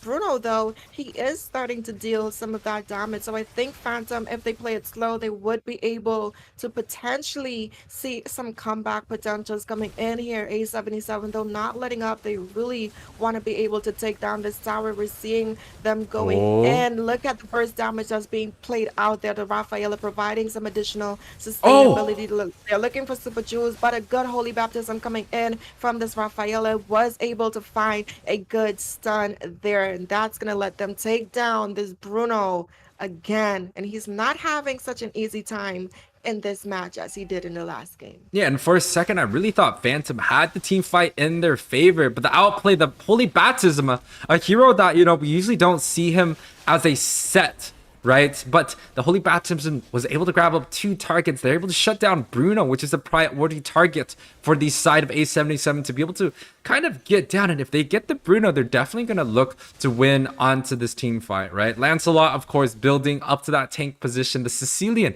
hasn't found her groove yet, hasn't gotten enough items available. And you know, if A77 is definitely still looking to play clean, they have the Alpha, which scales really well into the early and mid game. He's definitely going to start falling off when the Sicilian goes online, especially when he builds something like a Divine Glaive along with an Ice Queen wand. But it doesn't look like they're looking for it. They're definitely looking for Crucio, though.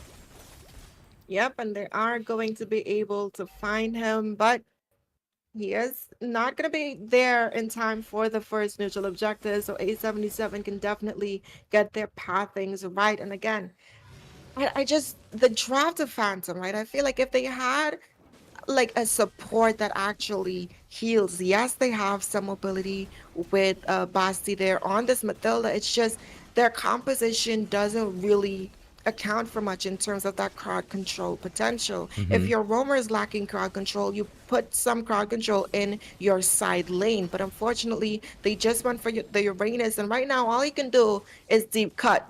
And that might bite him in the leg, as we can see 4 members from the side of A77 looking for him. How is he going to be able to escape this one? He messed up that dash, dashing into the wall. He's going to be napped up and flipped over, and that's going to be a kill into the hands of Gina. Yeah, that's definitely not a kill that we want to look for, but 27 is going to be the death timer. The Lord is not spawning on this wave, so I definitely feel like the Uranus is still going to be available when the Lord comes out, but the wave sync coming out from A77 is going to be a little bit too much. The BMI comes out, dodging Kush, but ooh, the Holy Baptism is also being thrown out here. Does miss hook, but it is going to be at a cost of a flicker, so A77, they definitely still have the advantage here. The team fights of the BMI comes through with the Blazing Duet along with the Alpha Charge, and they're able to grab up Matilda here. The Lord is marching down on the top side. Is A77 going to be able to defend this realm?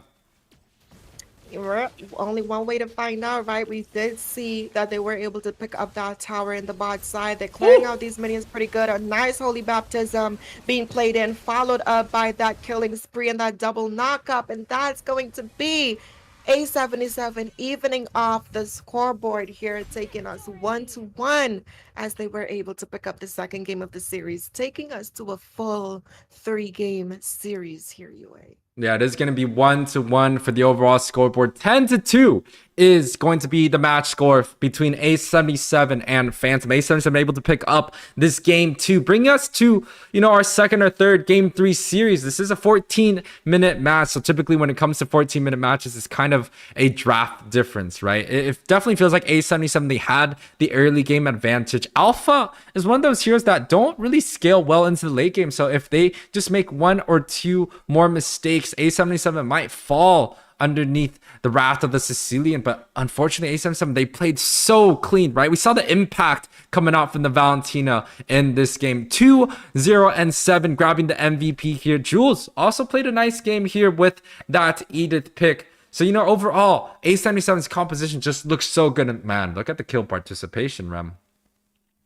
Yeah, absolutely right. Looking at their team fight participation coming in here, there's a lot. There's 100% on the board there coming in from this Rafaela, and it just goes to show how well this draft synergized, other than the draft that they decided to go for in the previous game. However, looking at Phantom, they just weren't able to find their mark. There was the late game securance with the Sicilian pick as well as the Bruno pick, but they just lacked the crowd control to go up against what A77 was dishing out, especially with the heavy engaged composition like that.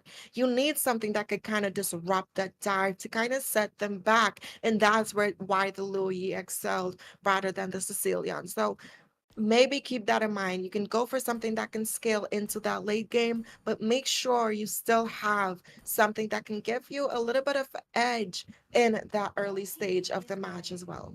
Yeah, they definitely have to find a little bit more of an early game for the side of Phantom, right? They kind of picked up these like unique picks. The first one, the Louis, definitely worked out. We saw the kill participation pretty much across the board on that very first game from Apple, and now she ends up going with the Sicilian. She did not die so much in the early game, but you could already see the gold difference. There's like a 3 to 5k difference towards that mid to late game. And unfortunately, the Sicilian was just unable to scale. And we talked about it earlier, right? You brought it up. The CC potential coming out when you're talking about the XP matchup. The heals coming out from the Wrath compared to the shield from the Matilda. It just felt like A77's draft just completely countered out whatever the game plan that Phantom had. And now the series is tied 1-1. So pretty much this is like a sudden death match from both teams, and both teams definitely deserve to go into that semi-final spot, but there could only be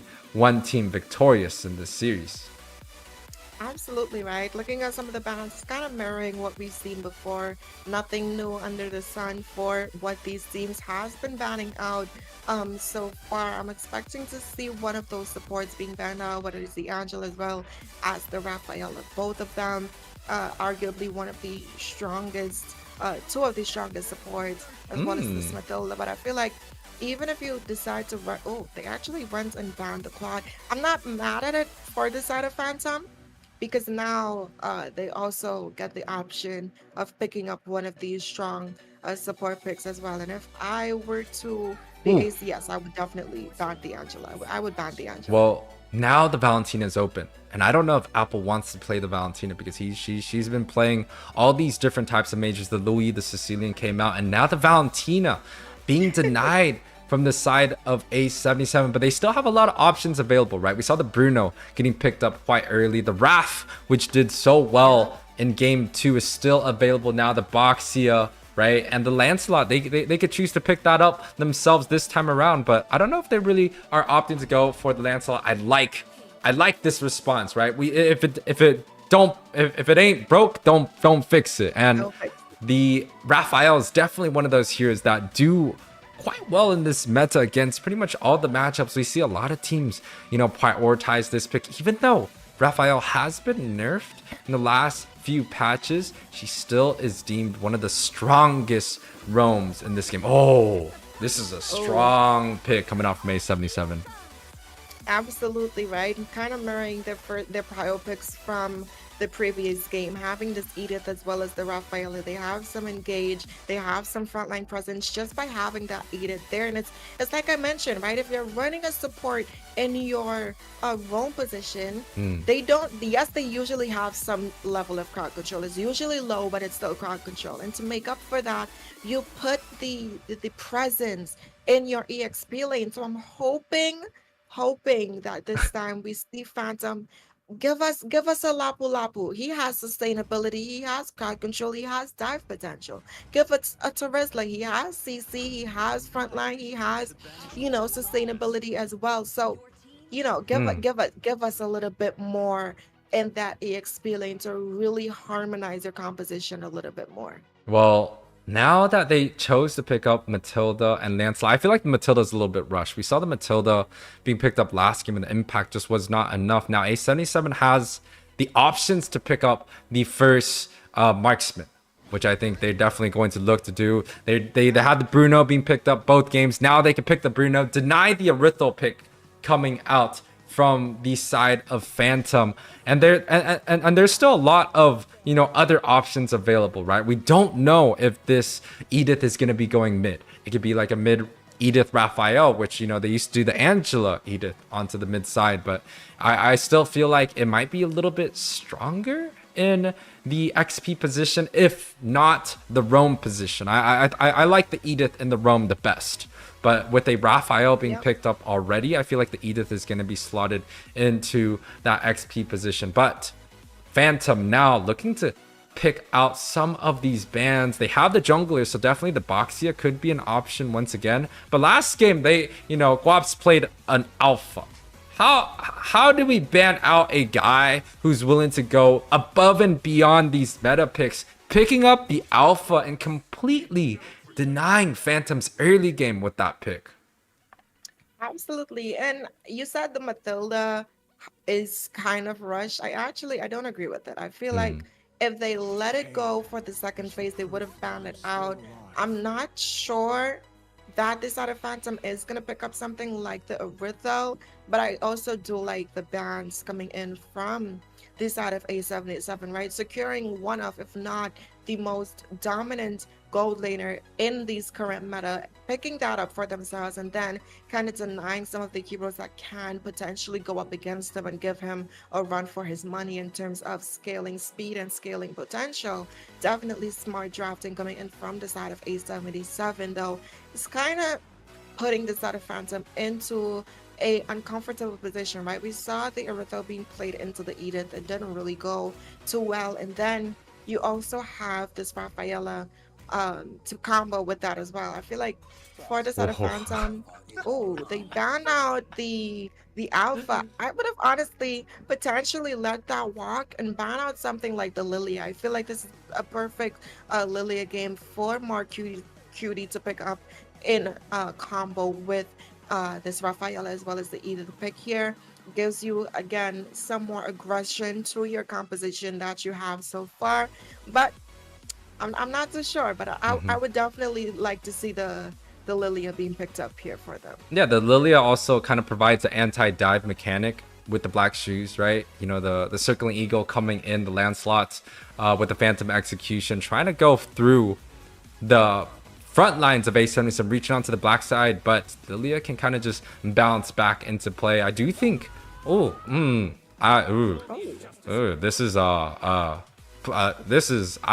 I can't even tell you where this is going. Definitely feels like this Edith or Chow is going to be going into that mid game. They're opted to go for a 3 kind of set for the Bruno, kind of all inning. So A77, they really need to make sure that they're able to get this Bruno alive and scaling, because right now it's very hard for A77 to push out a lot of damage, right? On the side of Phantom, they have the Lancelot, they have the Matilda, which does a lot of damage. The Valentine is also quite well, and now they're looking to lock in that Beatrix and Terizla. So the side of Phantom, they have a lot of balanced damage. 2 magic, 3 physicals. They have the set front line, they have the utility and the extra dash coming out from Matilda. But A77, they lock in something that we don't really see often. I think it's going to be a Chow mid lane. I think that the Chow is gonna be Rome. I think the Edith is gonna go to that EXP lane. They're gonna play the Rafaela in that mid position because right now they need a jungle. So definitely most likely Cho EXP lane unheard of in current meta times. If you're still doing that, definitely go back to the drawing board. So I do think they're gonna run the Raf in the mid lane. The Edith and the EXP lane have this Cho be their roamer, and right now we're gonna see what they're gonna lock in for that jungle position. Alice could be good. It gives them a little physical, gives them a little magic. I can see it. Ooh. I like it. I like it. You know, you have the type of blacklist comp going there with your tank EXP laner. Yes, their roamer is going to be played in the mid lane, but it's still giving you that speed up, that movement, which the Ube strat is known to give. So I do think it's solid. It shows the versatility of Area 77. And yes, the Chopic can be a little rocky. I like it. I definitely am not against the overall draft. Now, a little bit more of $1 million question. Is this Chow going to be damage? No, it's going to be a tank Chow. So definitely they're going to run a 2 tank strategy onto the mid side. The Raphael is going to build a lot of sustain. We're probably talking about the flask, the book, into maybe the anti-heal to deal with some of the sustain coming out from Matilda and Terizla there. Man, this is a crazy series already. It's 1-1, guys, between A77 and Phantom. The first best of 3 series in the House of Pisces X Nighthorde tournament. The prize pool is going to be $1,000 USD and also 100k diamonds provided by Moonton. Absolutely right. And again, very solid draft coming in from the side of A77 right now. I feel like running this Rafaela in the mid lane, very smart of them. We do know with recent changes, it has scaled to the magic damage. But speaking of damage, in the spot side here, both gold laners kind of throwing out some early aggression to each other. Hook was baited out to use that flicker to escape quite early, so that's some good information for the side of A77 to know. Yeah, if Bruno had the flicker, he probably would have looked to counter flicker out on that bot side. But unfortunately, he took the Purify to kind of deal with the set potential coming out from Trizla. But the Purify on this Matilda, I feel like is going to be very, very hard to deal with for the side of A77. You can, you know, purify the Daytona's welcoming. You can purify the Way of the Dragon coming out from Chow. Also, the stun coming out from the Holy Baptism. But, ooh, the ultimate coming out early for Kush. He's trying to go for Gals on this Raphael, but Gal's just a little bit too fast. But now, here's the thing that I'm a little bit questioning. I don't really like the Chow tank mid. I don't feel like the clear potential coming out from there, and the damage, the kill potential is going to be available there. I like the Edith a little bit more, but you know, it's A77, right? They're the ones definitely taking this game series. Going on to game 3 against one of the strongest teams in North America here, the Turtle, coming up in 5 seconds. I wonder what kind of response both teams are going to be looking for, and it definitely looks like they're going to group up for this very first neutral objective.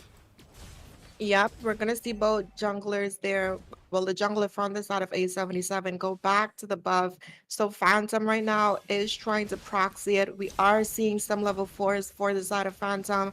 Looking at Urashi already making his rotation on the way down there. He did land the penalty zone, but unfortunately it's gonna miss. But what's not gonna miss is the mark, as well as this Way of the Dragon coming in from Basti here. We're gonna see Valentina landing the flicker, the circle and eagle from Basti is going to land, but looking at the Bejewels chasing down this Valentina, but she's going to be able to escape. So in that entire engage, no members has fallen, but Turtle going in favor of Phantom. But a good steal there on the blue buff coming in from the side of A77. Yeah, I like the response coming out from A77. They're able to kind of give away the objective, but they do end up denying the blue buff. And Barats, right? The last patch that we had definitely made it where Barats is not as mana dependent as he was before on the blue buff. They kind of nerfed the mana skill cost, which is a buff for Barats, per cast on his first skill, especially in the early game. So he's not as dependent anymore on the blue buff. So I can understand why Guaps was a little bit late on that neutral objective, but the counterplay coming out is just much better. But the Phantom Execution coming through. Oh, unfortunately not the best play. We did see a good response in terms of rotations coming in from the side of A77 right now. They're putting a lot of pressure into this gold lane, which is what they need, and that's a good first blood coming in from this side of Phantom. I'm pretty sure he landed the Phantom Execution there, forcing out that flicker, but he was still able to pick up that kill there, Yue. Yeah, but that's kind of the thing with the Wrath early. Even though if you're going for a roam Wrath, you're definitely still looking to build a lot of magic damage, and now, especially with the lack of magic damage that A77 has, it makes Wrath kind of have to act like more of a supporting mage in a sense, where she has to deal damage, she has to heal, but she also has to be in good position. And in order for that to happen, you know, the assassin picks are definitely going to be strong going against, but Basti definitely sees 2 of the members coming in, rotating from A77, but the neutral objective is going to be spawned. They see the roamer on the boss side for Phantom, so they're definitely going to look to definitely 50-50 this neutral objective here. Absolutely right. We're seeing the number advantage coming in from the side of A77, doing some good zoning. A second penalty zone being missed there from this Uranus. A Way of the Dragon did land, kicking Kush away from the jungle. That's going to secure Guapo that neutral objective, putting that at 1-1 for both sides. No one fell in that engage though, but Turtle going in favor of A77. Yeah, the gold lead's been completely negated since the very first neutral objective. Phantom got the first one, but A77 able to take the second one back, and definitely feels like Phantom's death squad is not as hardcore as the side of A77 as they look to push onto this boss side, along with the denying on that red buff. Oh, a Way of the Dragon landing there, but Hook's gonna flicker away. But something that's going to be taken away is this tower on this bot side, courtesy of the rotations coming in from the side of A77 right now. They're clearing out this mid lane as they go in for that lane swap there. But this is not something that we haven't seen before, Rem. We've seen A77 do quite well in the early game. They were able to get the advantage on the first game, the second game, and now the third game. But the Circling Eagle coming onto the bot side. Jules uses that Primal Wrath. Is able to get the stun onto Hook, and he's able to pick out a kill. 1 versus 3 onto the bot side. Jules, man. He was, he was the one that kind of fell early on in the game 1, but now that he's more warmed up, he's definitely taking this series well. And the Holy Baptism coming out for Lancelot, able to chunk him down to just a sliver of health, but he ends up getting away. 877 with the advantage on both sides of the map, getting the top side tower too, along with the blue buff. The snowball coming out from 877 is looking quite nice here in game 3. Yep, a Circling Eagle goes in, finding a 3-man knockup, but it's not going to be enough. We do see Barats there landing that ultimate, getting some stuns in. Mark Cutie finding the way of the dragon on Hook, but is not going to be able to take him down. Lance, though, with the Thunderbolt, is going to be able to find that kill. But speaking of finding things, that's a double kill into the hands of Edith. Make that a triple kill, and that's something that they have to look out for on top of this Bruno here. But unfortunately, Kush going in with the Phantom Execution as well as the Thorn Bros. Nope, no Maniac, just the Flicker. Man, that could have been a 5-0 Jules, but unfortunately, he did flicker out. It was a defensive flicker, but I feel like the shutdown gold that they would have given would be much worse. Now, 877 with the advantage on the towers. We saw the Bruno getting picked up early on in the phase, and this definitely shows why Bruno shines in this meta. Left uncontested, towers are going to be falling left and right. He was able to get onto that bot side tower, grabbed up that tower for free, and now he's able to grab the top and the mid together. So 3 towers advantage, 2-1 in terms of neutral objectives. And in terms of the buffs, right, Kush is definitely getting denied once again in the jungle. Absolutely right, but we're seeing them again heavy on the aggression, and that's courtesy of slotting in something like the Rafaela on their side. You have the sustainability, and you also have some set potential coming in from Mark Cutie. We've been seeing him use the Way of the Dragon to either find the pickoff or get someone away from an objective, and it's been working out no matter how he uses it. But speaking of things working out, being able to secure a tower in the top side, you're gonna have to use that penalty zone to get away. And that's the thing, again, I feel like in this game, the EXP pick is really not giving that much, right? He's not being able to find any targets for the side of A77, and even if he does, he only has to aim for this Bruno pick, and he has Purify. And on top of that Purify, he has a Rafaela that can heal him. She has a Holy Baptism that can kind of stun you and put you between a rock and a hard place. So these engages are just going to be way too hard for the side of Phantom to execute this time around yet again. I mean, they still have 2 assassins. They have the Matilda and a Lancelot to get onto the backside, but they have to get through this really thick wall that has been placed up by the side of A77. The Edith, the Chow, the Raphael, the Barats. Those are huge front lines coming out from the side of A77. Now they're looking to engage potentially. The Wave of the Dragon is going to be popped, but the Purify also gets completely traded. But hey, that is a Purify for the Wave of the Dragon. The Purify's cooldown's a little bit too long, but the penalty zone. It does land this time around, but the follow-up was unfortunately a little too slow, though. Hooks was able to find the Rafaela, but Bruno is going to find him as well. Make that a double kill into his hands. They're going to go ahead and retreat and direct their focus to this Lord here. Oh my gosh. The penalty zone coming out. Able to hit onto 3 targets this time. It's the first one that Yurishi was able to get in this match, but the counter flicker set coming out from Jules was just a little bit too much to handle. And look at Kush's HP. He's almost already down. The Lord is coming through. Is he going to be able to get it? No. Oh, unfortunately, Bruno just put the execution and Phantom Execution there, taking him off of the board before he could even apply that retribution. But if you look at some of the items here coming in from the side of A77, who's relatively quite fed, there's over a 5k gold lead. Looking at Bruno's gold right now, 8.2k in comparison to this Beatrix, who is sitting at 5.8. He already has 2 core items, as well as the Wind of Nature, I will say, which is going to help him up against this Lancelot as well as Hooks. But looking at these waves, Lord marching down the top side, minions on the bot side. A good penalty zone being landed in, but unfortunately going to be counter-reacted here. The sustainability coming in from A77. Hook's going to be able to find Chill with that Way of the Dragon. A good pick-off here that is going to make this dive a little bit harder for the side of A77 to fully commit to, but they do have a Rafaela on their side. The Lord is on their side. They have the heals, they have the sustainability, but Phantom being able to defend. Yeah, a very, very good defense coming out from Phantom.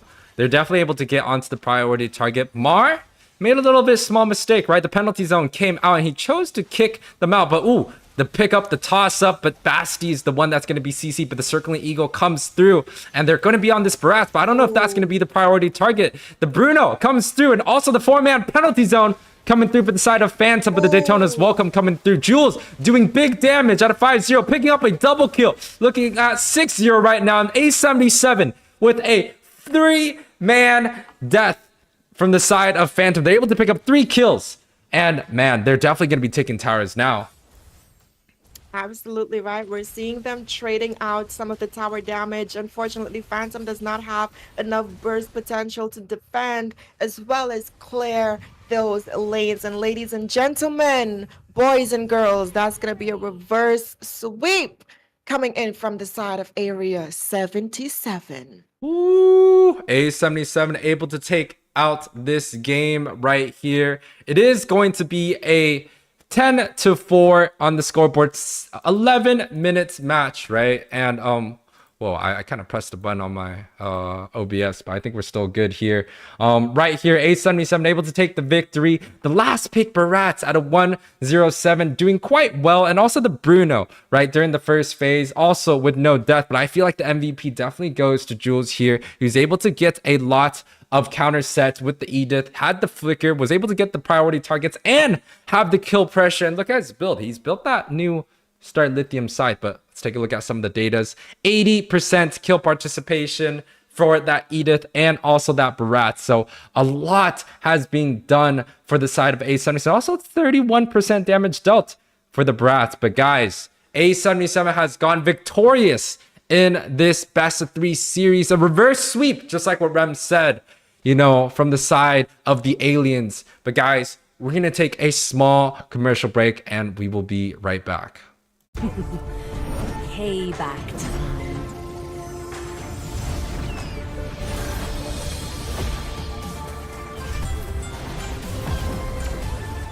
My world is the sky.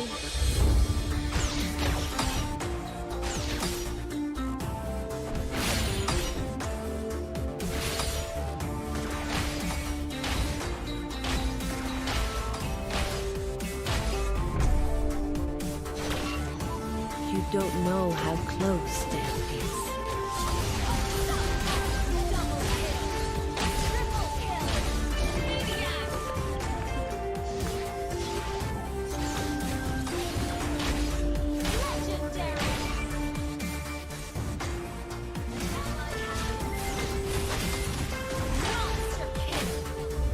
Feel my pain.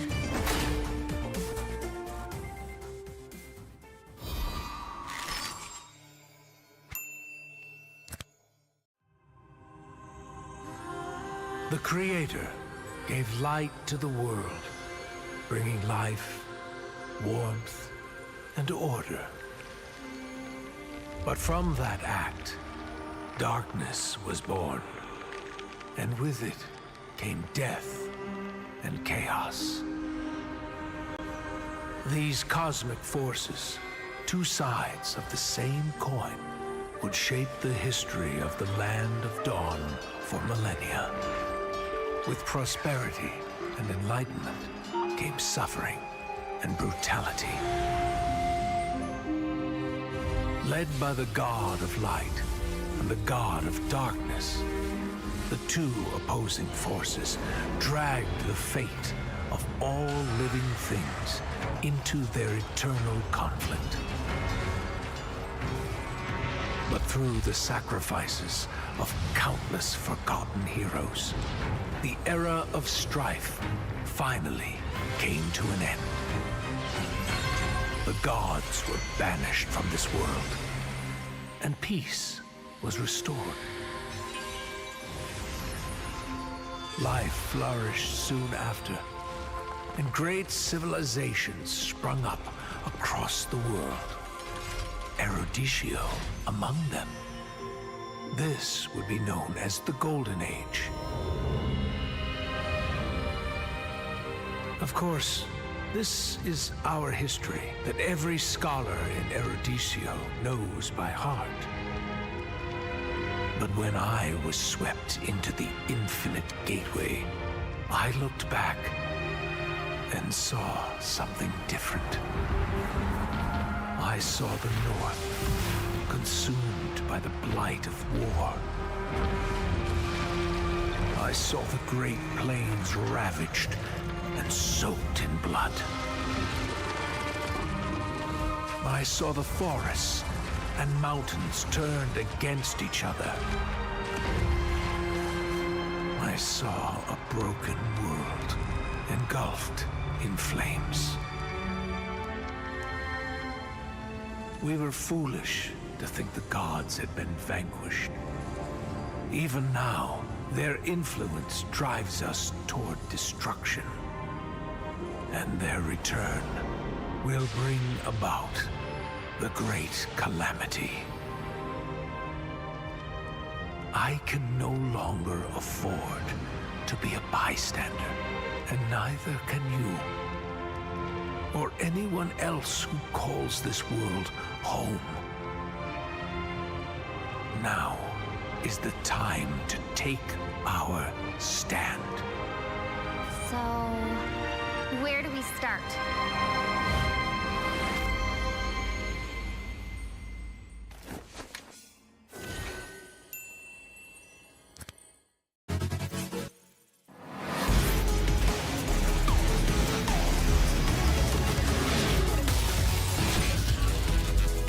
Engines roaring and ready to go.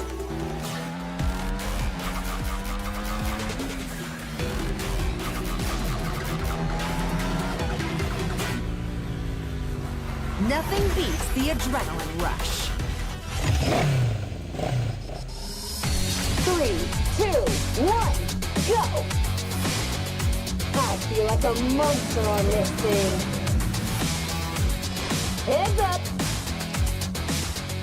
Engine blast! Overdrive! Engine blast! Engine blast! Hitting the apex.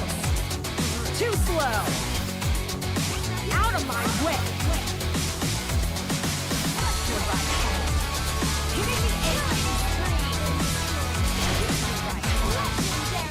Nice ride, but I prefer mine.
어제 머리 잘랐거든?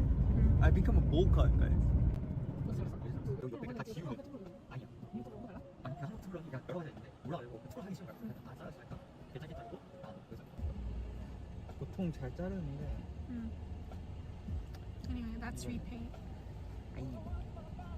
We are going Famous repaint. Apparently he's famous among guys in ML. Apparently. Apparently. 지금 venue 갑니다. 지금 오전 8:37 a.m. and we're heading to the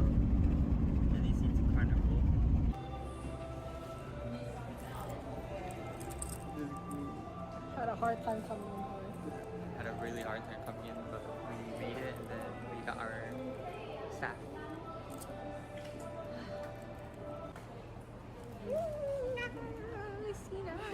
Struggling with her height. Sina.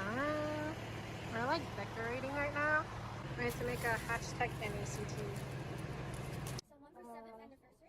I think you're an MLBB too. Is it an anniversary? Okay.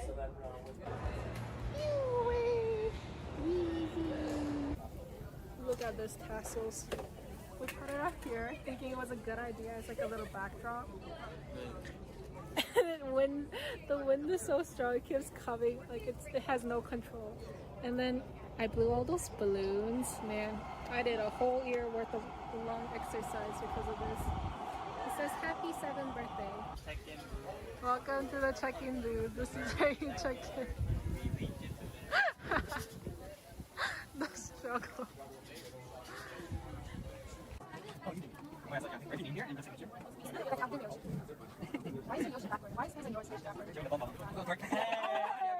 Food. We're getting fed. Thank you. Looks so good. We can do one. Eat. We got the NACT care pack. Then, so there are 2 breads. There was 3. Sina took one of them. Bag of bones, Cheetos, barbecue, and some more snacks. You can see. Everyone's standing outside because there's no chair. He asked me for a break. What? Between us, break between us. Okay. And then I was like, okay, if you need it, then The vlog that I will never produce. so I go ahead and I'll match the 6 saber first.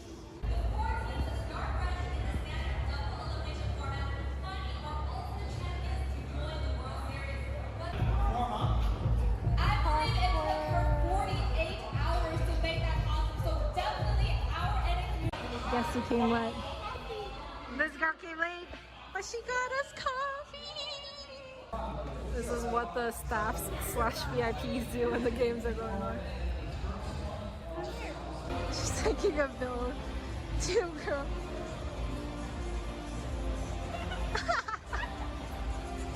Okay.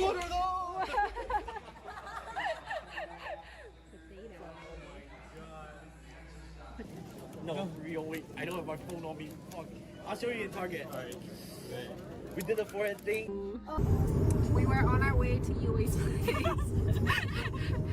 for like a little after party on day 1, but guess what? Nami realized she left her camera at the venue, and guess what? Everyone left the venue. So we're driving back to the venue. So we're praying that the camera's still there. And the venue is open. It's still there, because we didn't bring it. It's still there. We are having a little more drive. We're having like 30 more extra minutes of driving. Drive with Nami. 뭐야 이거? 갑자기? Camera rescue expedition took a turn. Where do you have basketball? Oh my god. If you wanna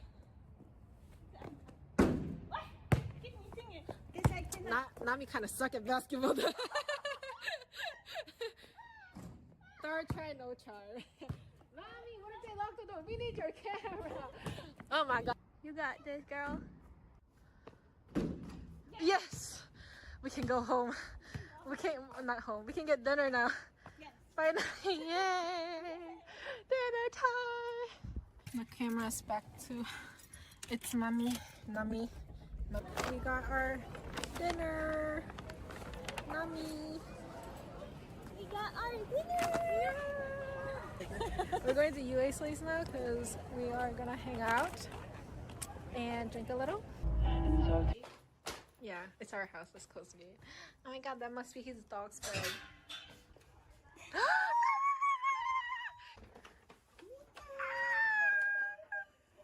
It's never about me, huh? Always about my dog. Your party is to be. We're at UA's place. Yui's doggo. Hello, doggo. And then I there's know where it is. On the food ASMR time. right there having an anime.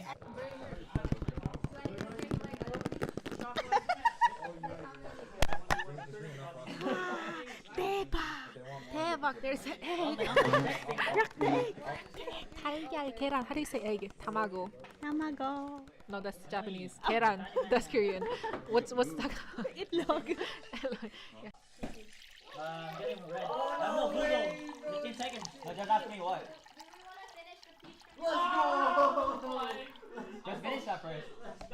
I don't know why the noodles What's happening? It's deep. It's so stiff. No, we need to preheat it again, I guess. Do we? I think so. I just not My ass is reserved for women and women only. Not hot at all. It's like a lukewarm. Let me see. That's how gay got chat, buddy. The group? If Okay, you're I'll a do it. woman, Yeah. I will fuck you if I'm transgender. No, hell no. I'm a woman still. Oh, Las Vegas. because yesterday, It's where the last NACT was. But isn't it? I think all the guys are gonna overtalk us. let's go, bro. They're gonna judge us because we're like drinking. Why do we look like the most drunk one without the alcohol? yo, you. No, no, you're not. Nah, you're banging. Crazy. I'm hyped up, bro. 1, 2, One of our members 3. The struggle is so real. I put in US face. For a good NACT that everyone came through. Say it. Lots of people from different places around the world. And we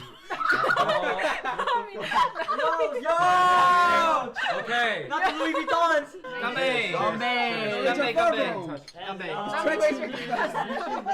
We didn't even have dinner yet and we're drinking already. I know, This is a right? bad idea. Yeah. Where's the drink? I got Yeah. a G. But we need the wine glass or something. Fucking G's. India!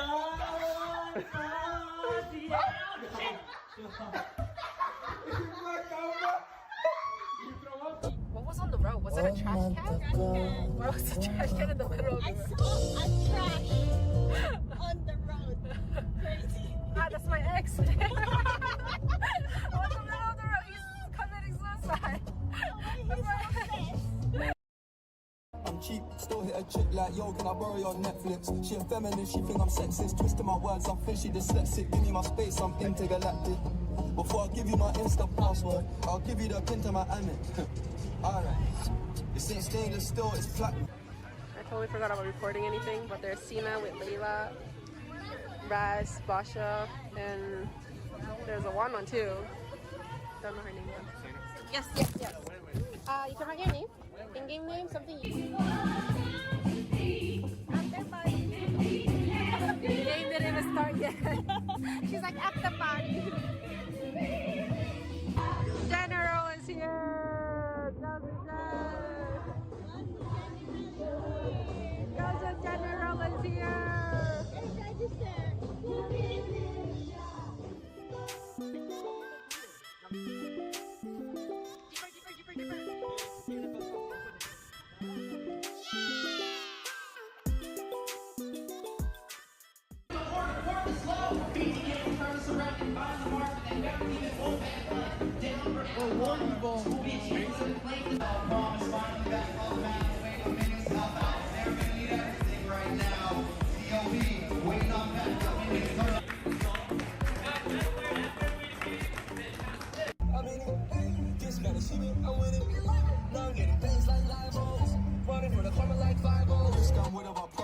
Floating and I won't go under.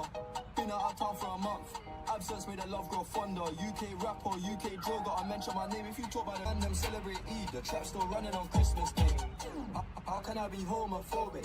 My bitch is gay. Hit man in a top, I see a man topless, even a stick.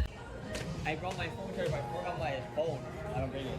You didn't bring your phone? Yeah, This dumbass didn't bring his phone. fourth grade. Hey, barbecue time!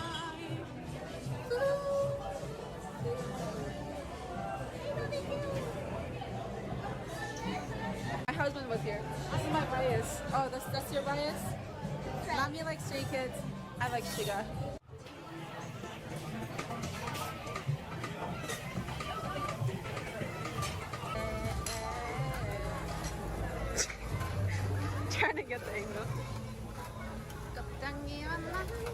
감사합니다.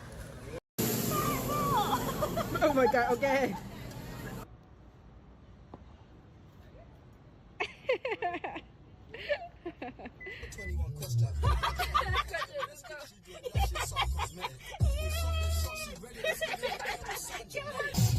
Get to the club in my taxi cab, everybody's looking at me now.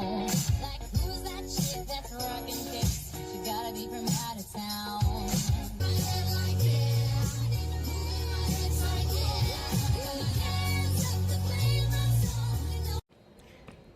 Mommy and Repan dropped me off at the airport. I am going to check in now.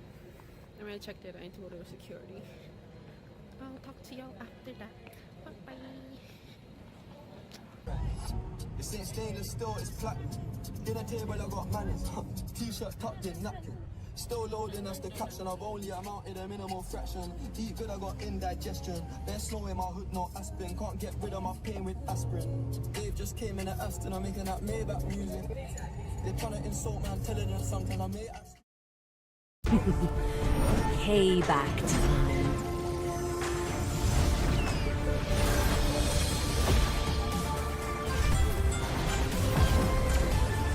My world is the sky!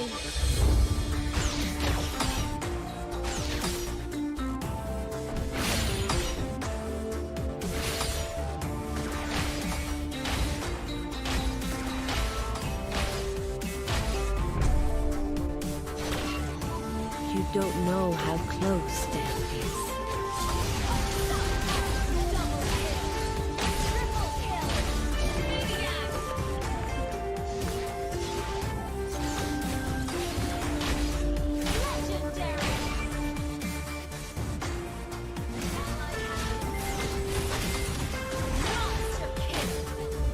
Feel my pain.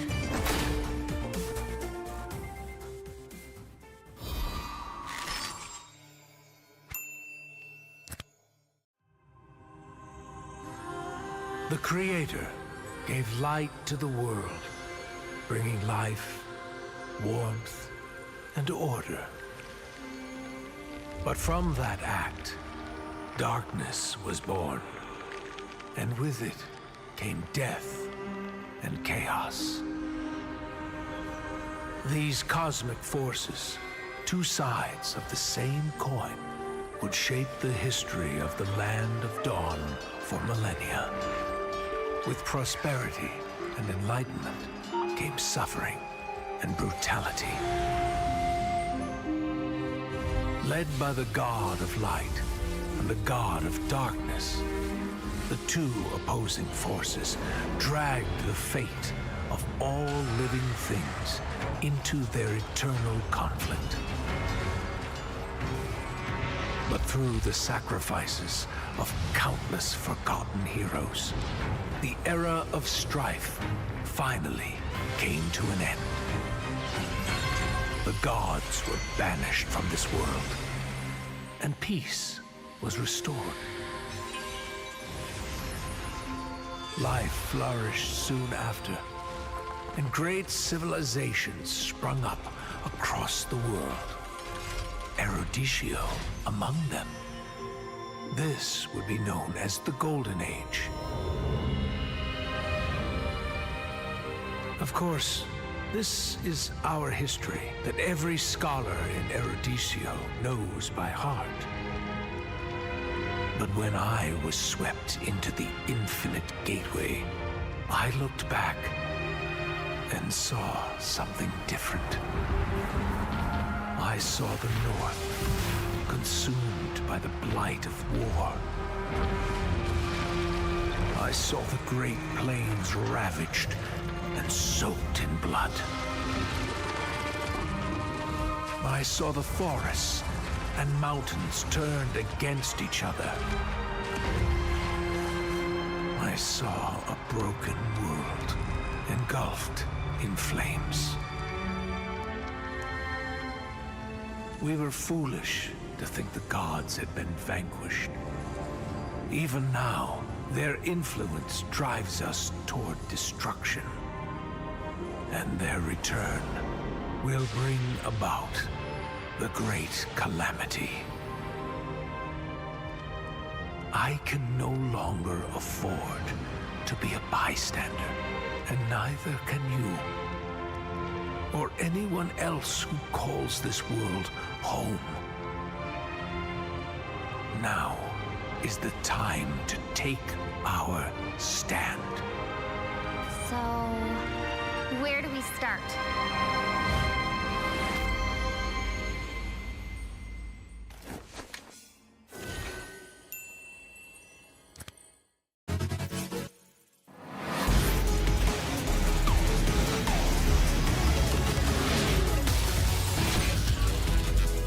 Engines roaring and ready to go.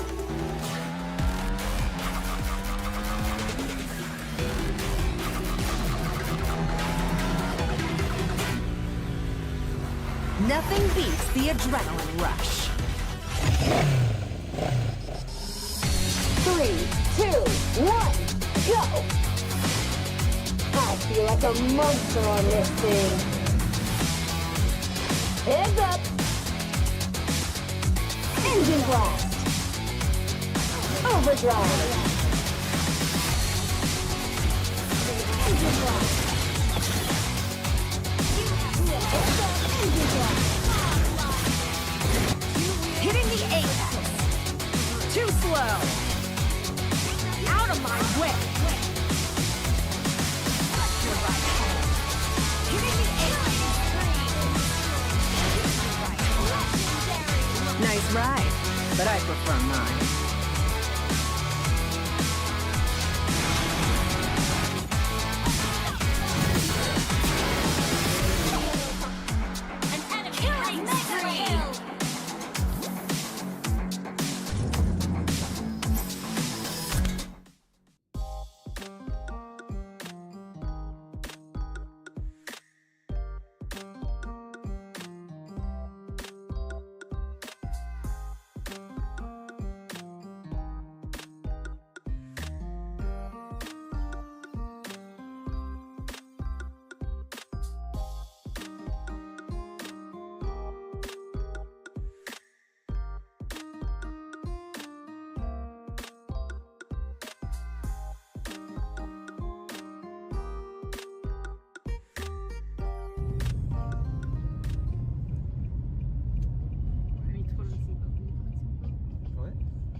어제 머리 잘랐거든? I become a bowl cut, guys. 여기 옆에 다 지우면 아니야. 아니 그냥 하나 툴을 하니까 여러 가지 있는데 올라가고 툴 하기 싫은 거야. 그래서 다 잘랐으니까 괜찮겠다 이러고 나는 그래서 보통 잘 자르는데. Anyway, that's repaint. We are going Famous repaint. Apparently, he's famous among guys in ML. Apparently. Apparently. 지금 venue 갑니다. 지금 오전 8:37 a.m. and we're heading to the NECT Carnival.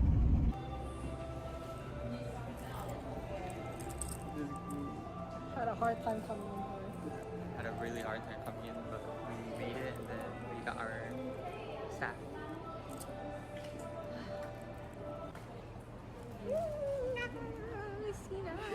Struggling with her height. Sina. We're like decorating right now. We have to make a hashtag NACT. Someone for 7th anniversary? I think we can make MLBB too. Is it MLBB anniversary? Okay. So then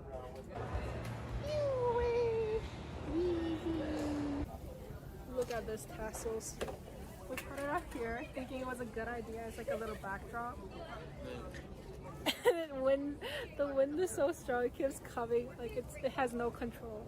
And then I blew all those balloons. Man, I did a whole year worth of long exercise because of this. It says happy 7th birthday. Check-in. Welcome to the check-in booth. This is where you check in. The struggle.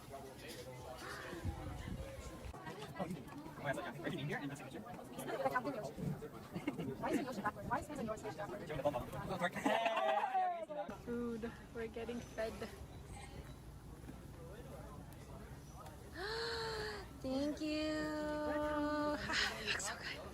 321 each. We got the NACT care pack. Then, so there's 2 breads. There was 3, Cena took one of them. Bag of phones, Cheetos, barbecue, and some more snacks. You can see. Everyone's standing outside because there's no chair. He asked me for a break. What? Between us, break between us. Okay. And then I was like, okay, if you need it, then I'll. The vlog that I will never produce. So I go ahead and match the 6 saber first.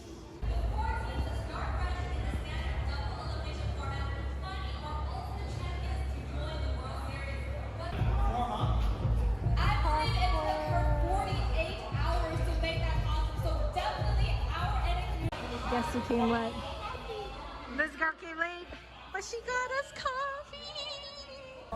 This is what the staffs / VIPs do when the games are going on. She's taking a bill. 2 girls.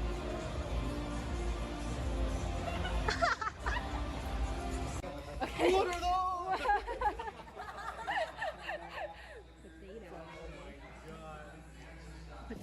No, real wait. I don't have my phone on me. Fuck. I'll show you in Target. Alright.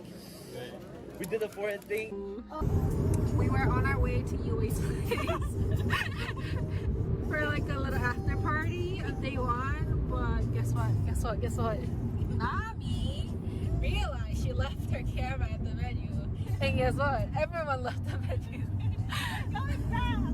So we're driving back to the venue. So we're praying that the camera's still there. And the venue's open. It's still there, because we didn't bring it. It's still there. We are having a little more drive. We're having like 20 more, 30 more extra minutes of driving. Driving Nami. 뭐야 이거? 갑자기? Camera rescue expedition took a turn. Where do you have basketball? Oh my god. If you wanna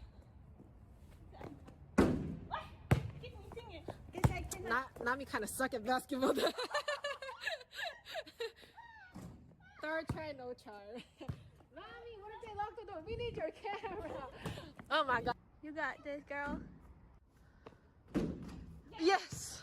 We can go home. We can't, not home. We can get dinner now. Yes. Finally, yay!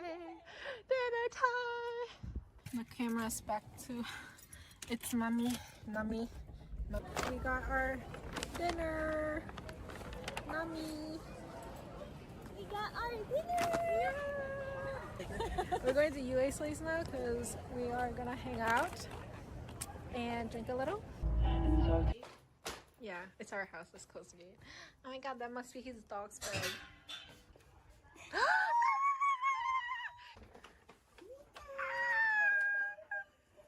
It's never about me, huh? Always about my dog. Your car needs to be. We're at UA's place. UA's doggo. Hello, doggo.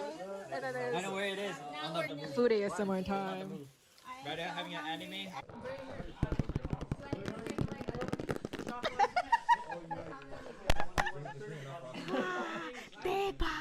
대박, there's an egg.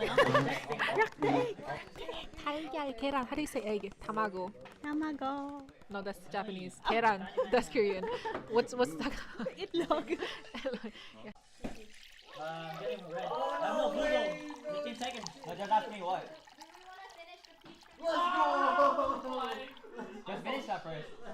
I don't know why the noodles What's happening? It's deep. It's so stiff. No, we need to preheat it again, I guess. Do we? I think so. I just not kind of. My ass is reserved for women and women only. Not hot at all. It's like a lukewarm. Let me see. That's how big I chat, buddy. The group? If you're a woman, I will fuck you. If I'm transgender, no, hell no. I'm a woman still. Las Vegas. because yesterday, It's where the most NACT was. But isn't it? I think all the guys are gonna overtalk us. Let's go, bro. They're gonna judge us because we're like Drinking? Why do we look like the most drunk one without the alcohol? Yo. You. No, no, you're not. Nah, you're banging. Crazy. I'm hyped up, bro. One of our members are drunk. The struggle is so real. For a good NACT that everyone came through, lots of people from different places around the world, and we okay. Not the Louis Vuittons.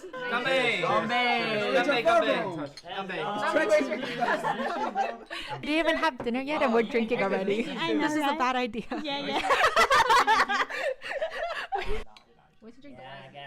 Yeah. But we need the wine glass or something.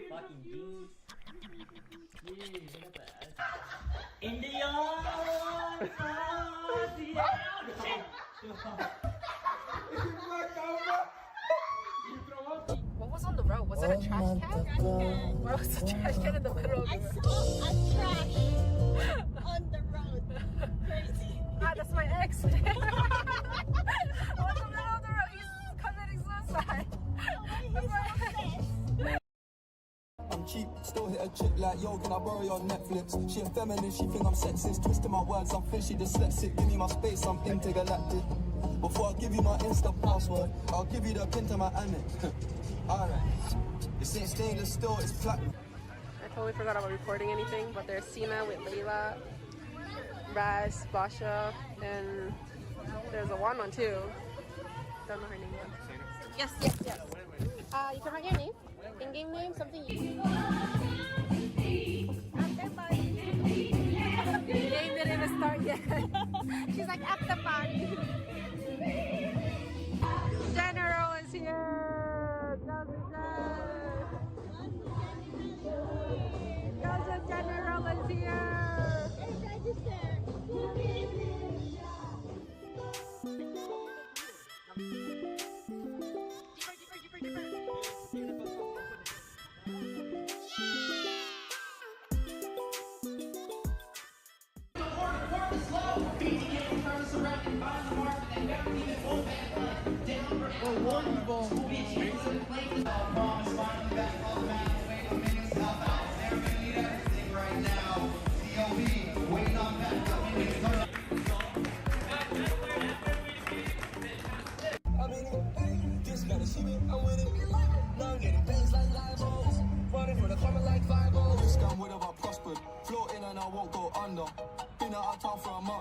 Absence made the love grow fonder. UK rapper, UK droga. I mention my name if you talk about it and them celebrate Eid. The trap's still running on Christmas Day. How can I be homophobic? My bitch is gay. Hit man in a top, I see a man topless, even a stick. I brought my phone charger, but I forgot my phone. I don't bring it. You didn't bring your phone? Yeah, This dumbass didn't bring his phone. Hey, barbecue time!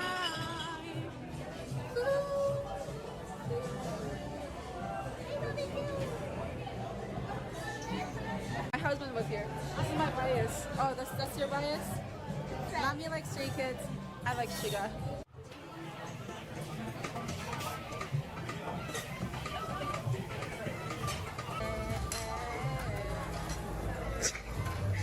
Trying to get the angle.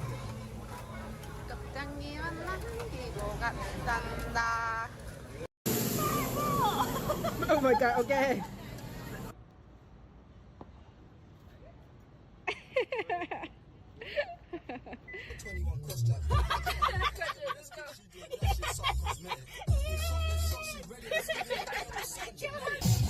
Get to the club in my taxi cab, everybody's looking at me now.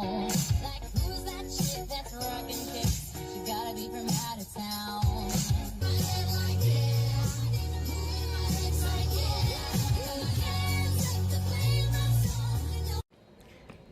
Nami and Rupin dropped me off at the airport. I am going to check in now. I already checked it. I need to go to security. I'll talk to y'all after that. Bye bye. This ain't stainless steel, it's platinum. Dinner table, I got manners. T-shirt tucked in, napkin. Still loading, that's the caption. I've only amounted a minimal fraction. Eat good, I got indigestion. There's snow in my hood, no aspirin. Can't get rid of my pain with aspirin. Dave just came in at Aston, I'm making that Maybach music. They're trying to insult me, I'm telling them something I may ask. Payback time.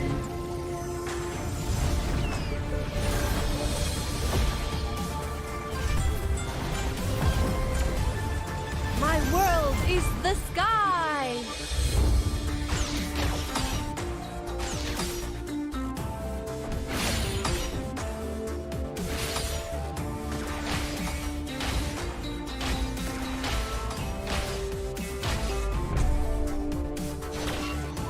You don't know how close death is.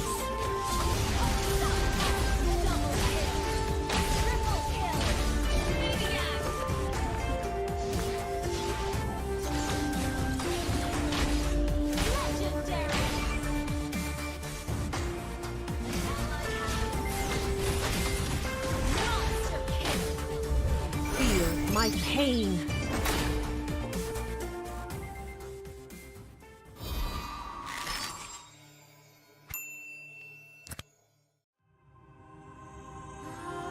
The Creator gave light to the world, bringing life, warmth, and order. But from that act, darkness was born, and with it came death and chaos. These cosmic forces, two sides of the same coin, would shape the history of the Land of Dawn for millennia.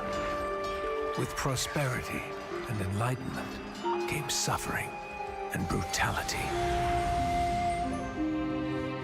Led by the God of light and the God of darkness, the two opposing forces dragged the fate of all living things into their eternal conflict. But through the sacrifices of countless forgotten heroes, the era of strife finally came to an end. The gods were banished from this world, and peace was restored. Life flourished soon after, and great civilizations sprung up across the world. Eruditio among them. This would be known as the Golden Age. Of course, this is our history that every scholar in Eruditio knows by heart.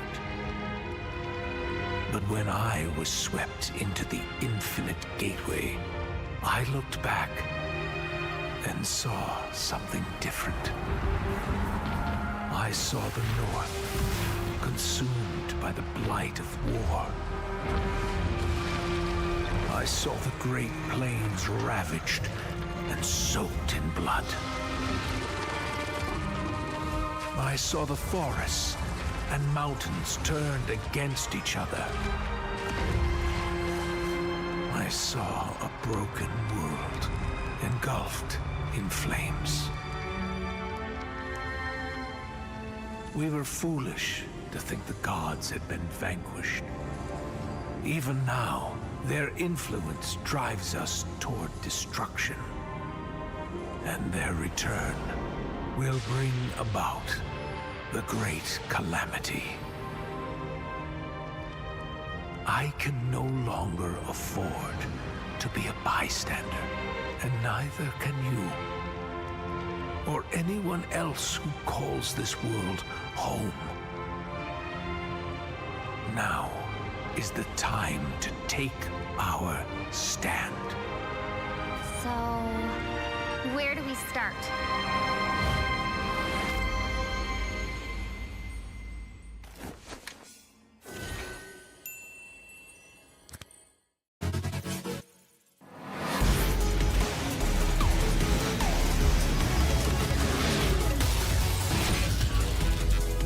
Engines roaring and ready to go.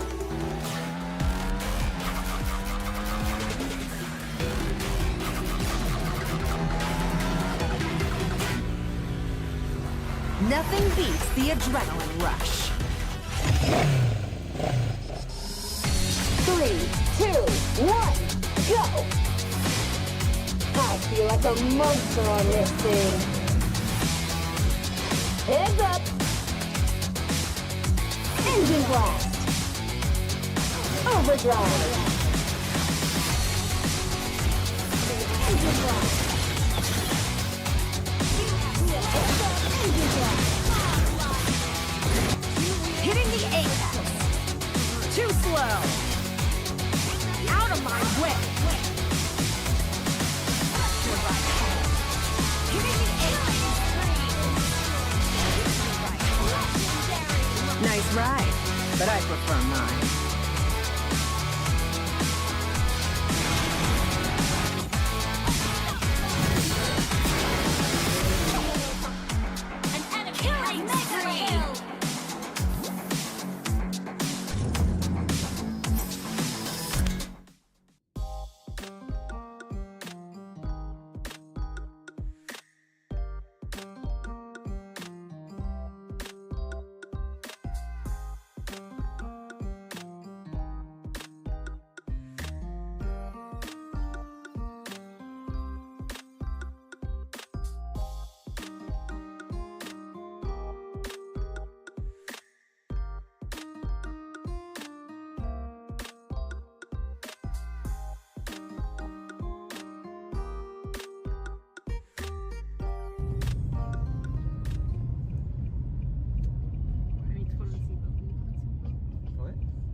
옷에 머리 잘랐거든?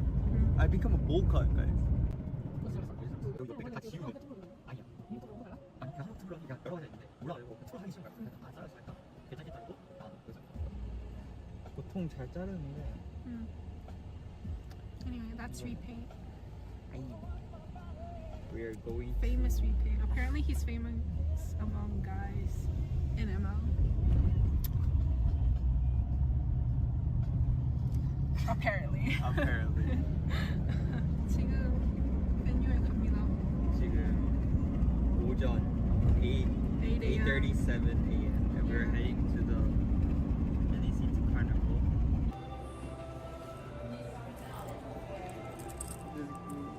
Had a hard time coming in here. Had a really hard time coming in, but we made it and then we got our staff.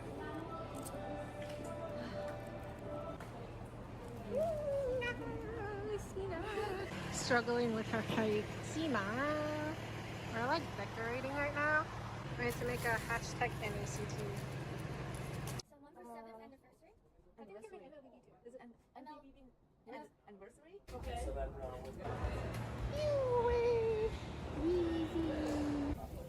Look at this tassels. We put it up here thinking it was a good idea as like a little backdrop. When the wind is so strong, it keeps coming, like it has no control. And then I blew all those balloons. Man, I did a whole year worth of long exercise because of this. It says happy 7th birthday. Check-in. Welcome to the check-in booth. This is where you check in. The struggle.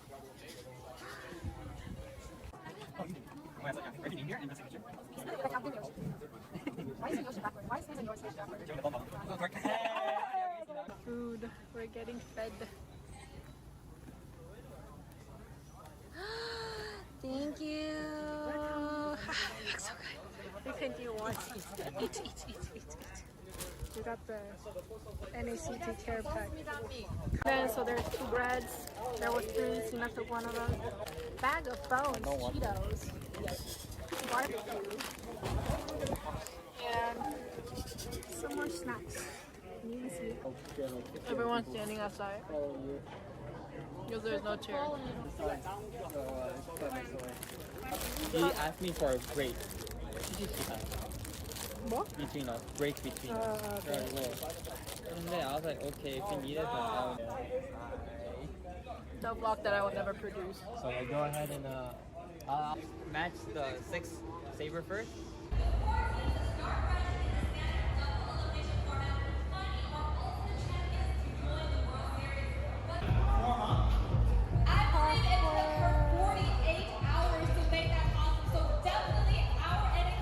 Guess who came late? This girl came late, but she got us coffee. This is what the staffs / VIPs do when the games are going on. She's taking a bill. Too, girl.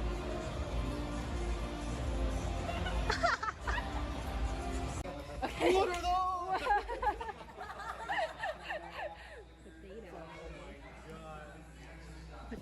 No, real wait. I don't have my phone on me. Fuck. I'll show you in Target. Alright. We did the forehead thing. We were on our way to UA's place for like a little after party of day one, but guess what? Nami realized she left her camera at the venue. And guess what? Everyone left the venue. So we're driving back to the venue. So we're praying that the camera's still there. And the venue's open. It's still there, because we didn't bring it. It's still there. We are having a little more drive. We're having like 30 more extra minutes of driving. Driving Nami. 뭐야 이거? 갑자기? Camera rescue expedition took a turn. Where do you have basketball? Oh my god. If you wanna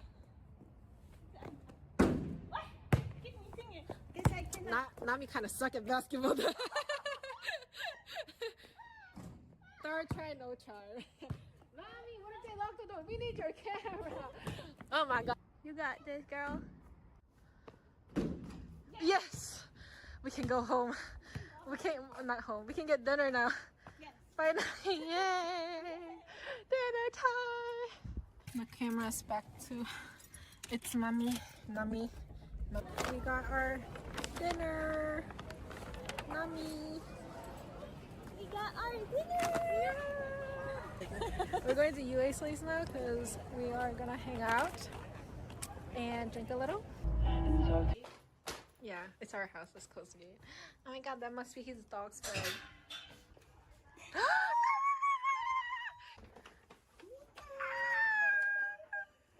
It's never about me, huh?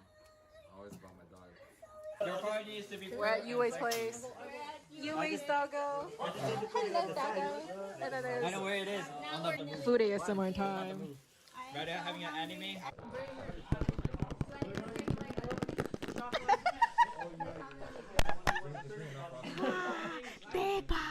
대박, there's an egg. Look, the egg. 달걀, 계란. How do you say egg? tamago. Tamago. No, that's Japanese. 계란. That's Korean. What's that? Itlog. Yeah. Getting red. No, blue zone. 15 seconds. No, just ask me what. Let's go! Just finish that first. I don't know why the noodles are. What's happening? It's deep. It's so stiff. No, we need to preheat it again, I guess. Do we? I think so. I just not heard of. My ass is reserved for women and women only. Not hot at all. It's like a lukewarm. Let me see. That's how gay got chat, buddy. The group? If Okay, you're I'll a do it. woman, Yeah. I will fuck you. If I'm transgender, no, hell no.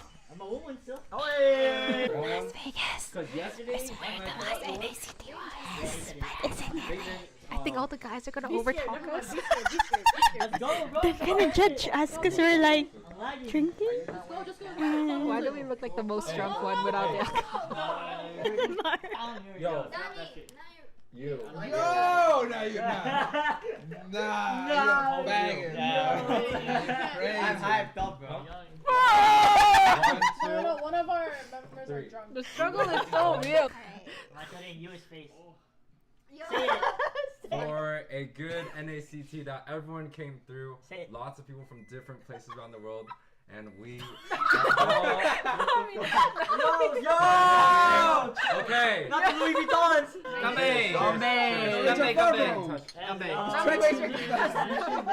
We didn't even have dinner yet and we're drinking already. I know, This is a right? bad idea. Yeah.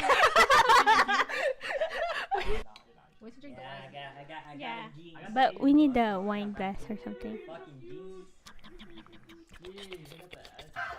India!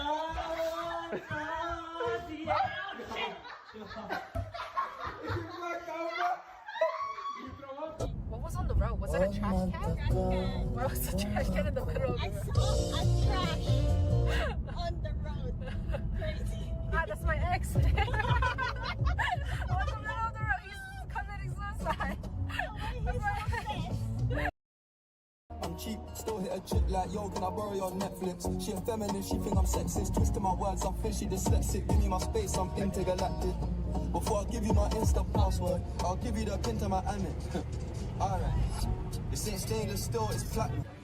I totally forgot about recording anything, but there's Sina with Layla, Raz, Basha, and there's a one too. Don't know her name yet. Yes. You can write your name. In-game name, something you The game didn't even start yet. She's like, at the party. General is here. Gaza General is here.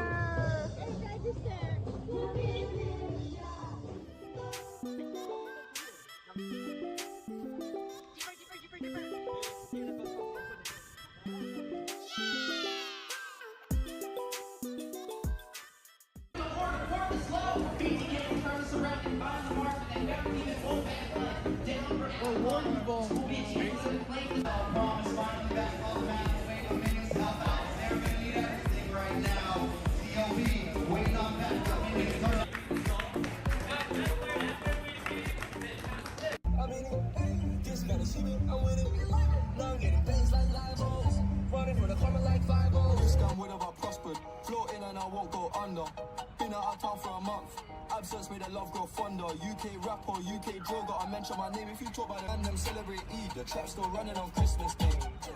How can I be homophobic? My bitch is gay. Hitman in a top, I see a man topless, even a stick. I brought my phone charger, but I forgot my phone. I don't bring it. You didn't bring your phone? Yeah, it's This dumbass didn't bring his phone. Hey, barbecue time!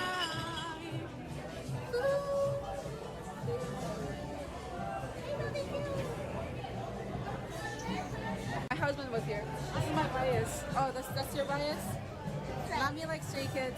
I like Shiga.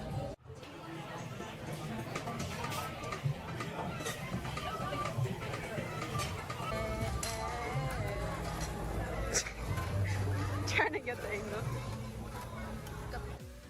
Welcome back, everyone, to the day 4 of the House of Pisces X Nighthorde tournament. This is week 2 for the top 8, the quarterfinals. House of Pisces has partnered up with Nighthorde and MLSA to provide you guys 16 teams the opportunity to compete in a single elimination best of 3 series for a total prize pool of $1,000 USD and 100k diamonds provided by Moonton. Today we already had an exciting game 1. Phantom was able, A77 actually was able to take the victory in a 2-1 comeback sweep. Team Ace ended up forfeiting their match against ETA because they had another tournament going on. So ETA is going to be moving on to the semi-finals against Avalon tomorrow. And the winner of this match, Bloodhounds versus Empyrean, they're going to be moving on to the semifinals to face against A77. Now on the caster's desk, we have Mr. Rem here with me today. We saw a very exciting first series. Unfortunately, we didn't catch the second one, but now we have Bloodhounds versus Empyrean. You know these teams, don't you, Rem? Yep, I've actually played 5-man with both of these yesterday. Actually, earlier in the day with the Bloodhounds and then later in the day with Empyrean. Very solid. I would say both teams are very fun. They have fun play styles, but they're very serious though when it comes to these tournament matches, and we can see that being reflected in some of the bans that's happening here. We're seeing further side of Bloodhounds, Matilda, Edith, as well as the Matilda being taken out of the board there. And on the opposing side for Empyrean, we have the Kaja. Oh, something that hasn't actually gotten banned for a while. He's kind of just slipped through. No one has picked him up, and that's courtesy to the rise of the supports. And speaking of supports, Angela is gonna get locked in there. Yeah, but there's a huge difference when it comes down to these bans already compared to that very first game, the A77 versus Phantom, right? Early on in that game, they banned out like 4 to 5 junglers each game.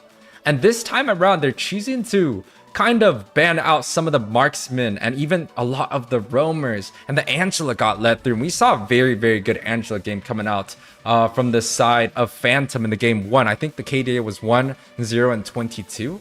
But this time around, Empyrean's the one that's going to be taking up this Angela pick. But the response coming out from Bloodhounds, they pick up the Fredrin early on. Easy peasy. Known for a lot of the fighters and utility jungle. He really liked the Xborg and Martis early on in NACT, but now he's definitely switching into more of a utility. Boca Rosco. I don't know how you say his name. I probably butchered it one more time, but picking up the Novarian, we know he loves that far range pick. Yep, so he's definitely gonna be, that's comfort for him. He's comfortable right now on that pick, and both of them are actually comfortable. And one of the things, one of the best feelings I would say as a professional player is when something you're comfortable on also happens to be in the meta, right? So locking in the Fredrin there for that jungle position, but also a good response coming in from the side of Empyrean with this Akai, something that can also offer some zoning capabilities when it comes to those neutral objectives. And again, I also do like the EXP pick, locking in something like Terizla to get some EXP control in terms of the rotations, the early game damage, as well as the overall sustainability that is going to be coming up to late as the game goes on, in comparison with the with the Angela on their side, just gonna boost what these heroes can really excel at individually. So pretty solid first half of the draft coming in from both sides, actually. Yeah, and you know what's interesting is that Bloodhounds chose to ban out this Edith, and we saw the Edith do quite well in the last series, but this time around they're not going to have that Edith available because they chose to ban it out. The Xborg actually is the one that gets picked up, and I like the Xborg going up against the Terizla. Terizla has, you know, damage reduction based on his health. The lower he has, the higher damage reduction he gets, I think up to about 30%. But Xborg with the true damage on the first skill, especially when he's stacked up, he should be able to kind of just penetrate that that damage reduction. But you know, in terms of the early game lane, it still has to go advantage for the side of Terizla. But in terms of the late game, I think Xborg does quite well, and second phase bans are on the board, Rem.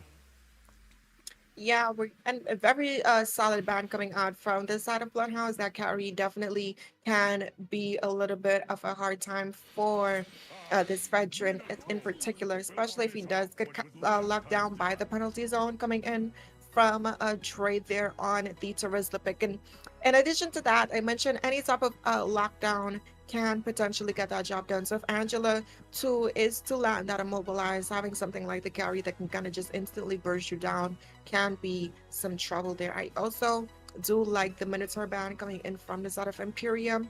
It's a really good response going up against Trey as well as James, because yes, you can pop that heavy spin, but the Minotaur Fury can knock you up in one position, which would kind of counteract what you wanted to excel with the heavy spin in the first place. So very, very solid and smart bans coming out from both sides. I will say though, in terms of as the game goes on, I really do like the Xborg pick, especially when he is to pick up the Ice Queen wand of his own, right? Something that some of these heavy hitters and frontline presence lack is that mobility. Yes, they have some dashes, yes, they have sustainability, but constant slows can definitely be a hard time for them. Yeah, I like the bans that are coming out from both teams. The fair miss against Unipu, you know, she's definitely known to have a very good fair miss, so that's being banned out already, you know, tells that Bloodhounds actually have done their homework. And the response ban, which is the Raphael, right, the Bloodhounds, they do need another roamer. And we saw the Raph versus Angela matchup, you know, it didn't go in favor of the Raph, but the Raph is still going to be a solid pick regardless. And now with both of them not being on the board, Bloodhounds chooses to go for this Claudid. Eunice actually going with a bread and butter pick, the Lilia, which has been, you know, banned out in the game 2 during the very first series, now gets shown once again, right? And this pick, you know, we saw the buffs recently coming out. It's definitely really, really strong. And then Kohari chooses to opt for this Beatrix, completing Imperium's draft so far. Bloodhounds still looking for a tank. I think something like a Grok or a Franco might do well, but wow, a Diggy, which completely counters out the CC coming out from Empyrean.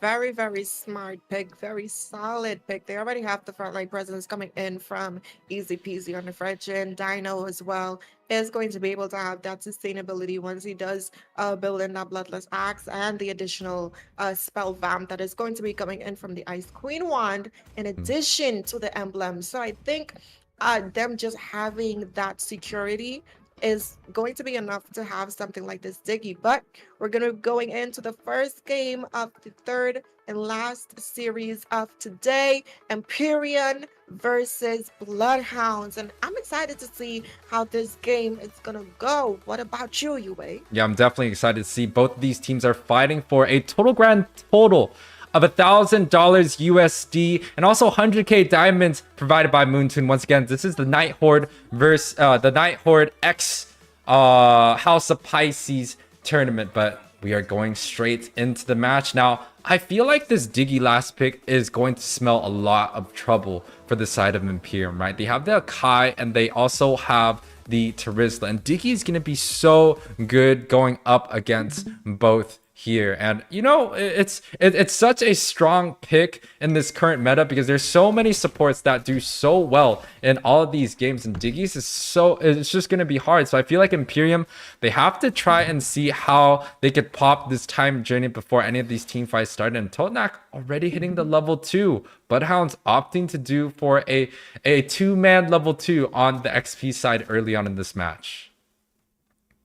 Absolutely right, but we're already seeing them looking for this lethal. We're seeing Unipool there do some poke damage towards Toadnak, and that's kind of where Empyrean can take advantage of in terms of their early game. They do have a support for the side of Bloodhounds that's very dependent on that level 4 as well as that battle spell, so they can definitely look to capitalize off of that a little bit. But looking at the rotation coming in from Bloodhounds, they were farming bottom to top side, so they can the upper edge here for this gold lane gank. Easy Peasy is going to go in and snatch that gold crab with the retry, but a good heavy spin is found, landing the pen. Diggy, it doesn't have that time journey yet, so it's going to be able to stay successful, but no one's going to drop in that engage. Yeah, that's definitely going to be a pretty huge loss coming out from Empyrean. They use the heavy spin really early, and they don't get the objective because of it, and they don't even get the punish on the Fredge, and the Fredge is able to walk out. And I feel like that is kind of a miss strategy coming out from Empyrean side. Now, the advantage for the very first neutral objective is going to go towards Bloodhounds because they don't have that heavy spin. It's going to be hard to 50-50 retry against this Fredrin pick. But on the top side, they're not really looking to go for a 4-man objective very early on. They have the Angela on the top side, and Sleep's definitely going to get poked down. The Blazing Duet comes through. Yeah, but it is still relatively early in the game, so there's not going to be much damage being dealt there. But speaking of things being dealt, that is going to be an equal trade across the board. Both EXP laners falling in that engage, but the first neutral objective did go into the hands of Bloodhounds. Easy Peasy being able to secure that uncontested. If we look at the top side though, 2v2 situation, we're seeing Unipool rotate there, but one of the perks of having that Diggy is you can kind of place those bombs in that bush to get a little bit of some map vision control coming in, so you can definitely not be surprised by some of these rotations. Looking at some of the early game items being built up, we're seeing some early game penetration components being picked up for the side of Empyrean into the EXP lane as well as the Beatrix. The Astral Echo did go out. I'm not too sure if it landed on anyone. It did land on Yunfu there. Good snipe, forcing that flicker out of Toadnak's hands, and there's a lot of attention here in this gold lane. Yeah, so the interesting thing about both teams' draft, right? The Angela, I feel like it's whoo! That is a huge black sheets coming out from Unipool, able to kind of get that. But going back to the draft, I feel like it's quite interesting. But before we go on to that, it looks like James is looking to use that heavy spin to counter out a lot of the set potential coming out from Bloodhounds, and he's stuck underneath the second tower, and the side of Empyrean able to pick up the very first, or not the very first kill, but definitely a kill onto the top side here. Yeah, and that's a really good heavy spin, right? The time journey did get popped out, but unfortunately, he couldn't quite get in range. And that's courtesy to some of the zoning that was coming in from Kohari on this Beatrix, using that gun to kind of keep the distance between them. And pretty solid plays coming in from the side of Imperium. And I think if they can continue that and kind of counter react the time journey coming in from this Diggy, definitely going to help them in terms of these team fights. But speaking of team fights here, both teams kind of just dealing a little bit of damage to the second neutral objective. It is going to be a reset though, but Empyrean making their way back up. Yeah, and I feel like, you know, the Diggy time journey is very important, but the Heart Guard is something that is going to be uncounterable. But ooh, a solo kill onto the boss side. It's a reverse kill. Now for the advantage of the export, but oh, Totnak already caught in a very dangerous position. The time journey has not been popped, and it's finally going through. Easy peasy, able to pick up the objective, but the heavy spin able to negate that kill off. It's going to be an advantage for Bloodhounds. A 1-for-0 on the boss side, along with the second neutral objective going for the side of Bloodhounds. Now, I do still like the rotations coming in from Imperium, and Kohari is not wasting any times in terms of these rotations, right? He's getting fed off of the gold lane minions as well as the mid lane. If you can see right now, just about pretty much balanced in terms of gold lead, in terms of the gold laners right now. He is building in to that Blade of Despair, if I remember correctly. But again, speaking of rotations, Bloodhounds, love that they're rotating together, easy peasy, as well as Tutnock. James gonna go ahead and use that retribution to secure that blue buff. Easy peasy using his to secure that crab, and damage is being poked out here. Oh, Uni did get that flicker going in, but the heavy spin coming out onto Easy Peasy is not going to be enough. The time journey hasn't even been popped by Totnak. So that's a huge spells being traded from both sides, but Bloodhounds is definitely going to come out on top, and they're looking to siege onto this top side, and Empyrean actually opting to go very smartly. They're not really looking to contest, but Unipu, ooh, gets shut down by the first skill of the Novaria here. Absolutely right. That was a good actual recall of finding the right position to where the black shoes is going to be returned to here. But again, I like that Kohari rotated from the top side to kind of give a little bit of support in that mid lane, possibly getting those scaling up. And if it's one thing with that Beatrix, once she's able to get that damage, those damage items being built in, what is a tank to her, right? She has multiple options. She has the versatility with her playstyle, and Bloodhounds already on the rotation to that bot side, being able to find oh, Empyrean was actually able to take that tower. So a good trade-off for the side of Empyrean here. But speaking of trade-offs, them finding yet another tower in the mid lane as both sides focus their attention towards this mid top area. Yeah, it feels like Bloodhounds, they put a lot of resources. They had 3 man onto the bot side, and it allowed Imperium to take this mid completely for free. Now, they do lose this third neutral objective, the very last turtle, but with a trade of a mid tower, I feel like that's definitely going to be worth it for the side of Empyrean. But Bloodhounds, they still have the gold lead. They're keeping that 2k lead quite nicely, and a 4-man unit of Bloodhounds looking to siege onto this mid side. Yep, and we're seeing all members gather up, but right now they just had steady on the rotations. Right now, invading the jungle of Imperium, the Astral Echo was popped out. Totnak using the reverse time. Not gonna find anyone though, but Easy Peasy is gonna be able to secure that kill. A good penalty zone did get popped in, but out came the time journey from this Diggy, right? But Unipo as well as this Angela on top of her with that speed up, looking for the kill, but it's just going to force out a flicker. That's going to be a good disengage there. Dino coming in with the last insanity, able to find the kill on Kohari. Unipu though looking for the damage with the glooms, unfortunately not going to be able to find it, but Easy Peasy finding her from behind, going to be able to secure yet another kill, and that engage is going to go in favor of Bloodhounds. Yeah, Bloodhounds, even though they're down, you know, that mid tower, they're still definitely looking to push quite a bit in terms of that advantage, right? They're able to win these team fights quite easily, I would say, especially with the time journey. They could kind of just, you know, not be scared of the heavy spin or the penalty zone coming out from Terizla. And I feel like that's definitely going to be something that Empyrean has to figure out how to deal with. How can they pop this time journey before all these spells like the heavy spin or the penalty zone comes out? But another invade coming out from Easy Peasy here.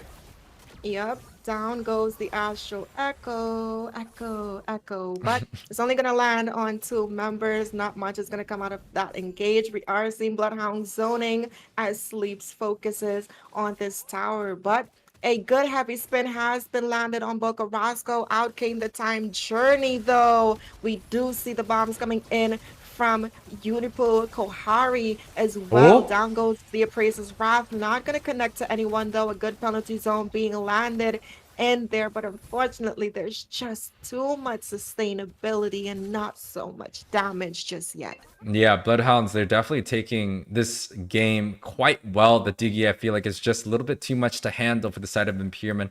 You know, with the Lord coming down quite easily, uncontested for the side of Bloodhounds. Now Empyrean looking to struggle to kind of try and get onto this mid side. The Claude Blazing Duet does come through, trying to get onto Kyle. They're able to grab him, Kyle and Unipu, onto this mid side. James is going to be the next one that falls. That's a 3-0 for the side of Bloodhounds as they take onto this mid tower, especially with the Lord marching down onto the top side. That's definitely going to be trouble for the side of Empyrean.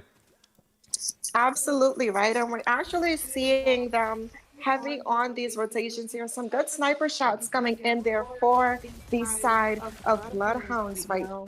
And that's what you want to see, right? In terms of these rotations, that's going to be coming in here. The Lord is marching down the top side, and they're doing such a good job in terms of these rotations and finding the right angles, right? The Astral Echo putting some focus and attention top lane while some members are steady working down the bot lane. And Bloodhounds is attacking from both angles right now, keeping them pretty busy. They're going to be able to chunk down this tower, not being able to open up the base quite yet, but James has been forced to use that heavy spin to disengage from that situation. Kohari, though, almost finding the kill onto Totnak right there. But the hard guard has been landed out, forcing out yet another disengage. And the damage from Kohari is starting to come online. And I think this is what Empyrean has the bank on. Yeah, I definitely feel like the damage coming out from Kohari, just like you're saying, is what Empyrean needs to bank on here. Because, you know, Kohari, he was able to deal a lot of damage. He's the only person that could really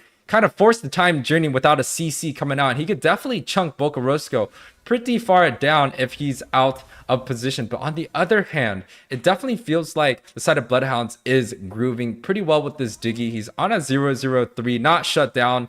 Dino 4-1-1, Boca 1-0-4. So Empyrean, they're kind of struggling to get onto this backside, and we saw a defensive heavy spin coming out from James, and that's not going to be the ultimate that we need. We want the heavy spin to be traded at the very least, but a fight.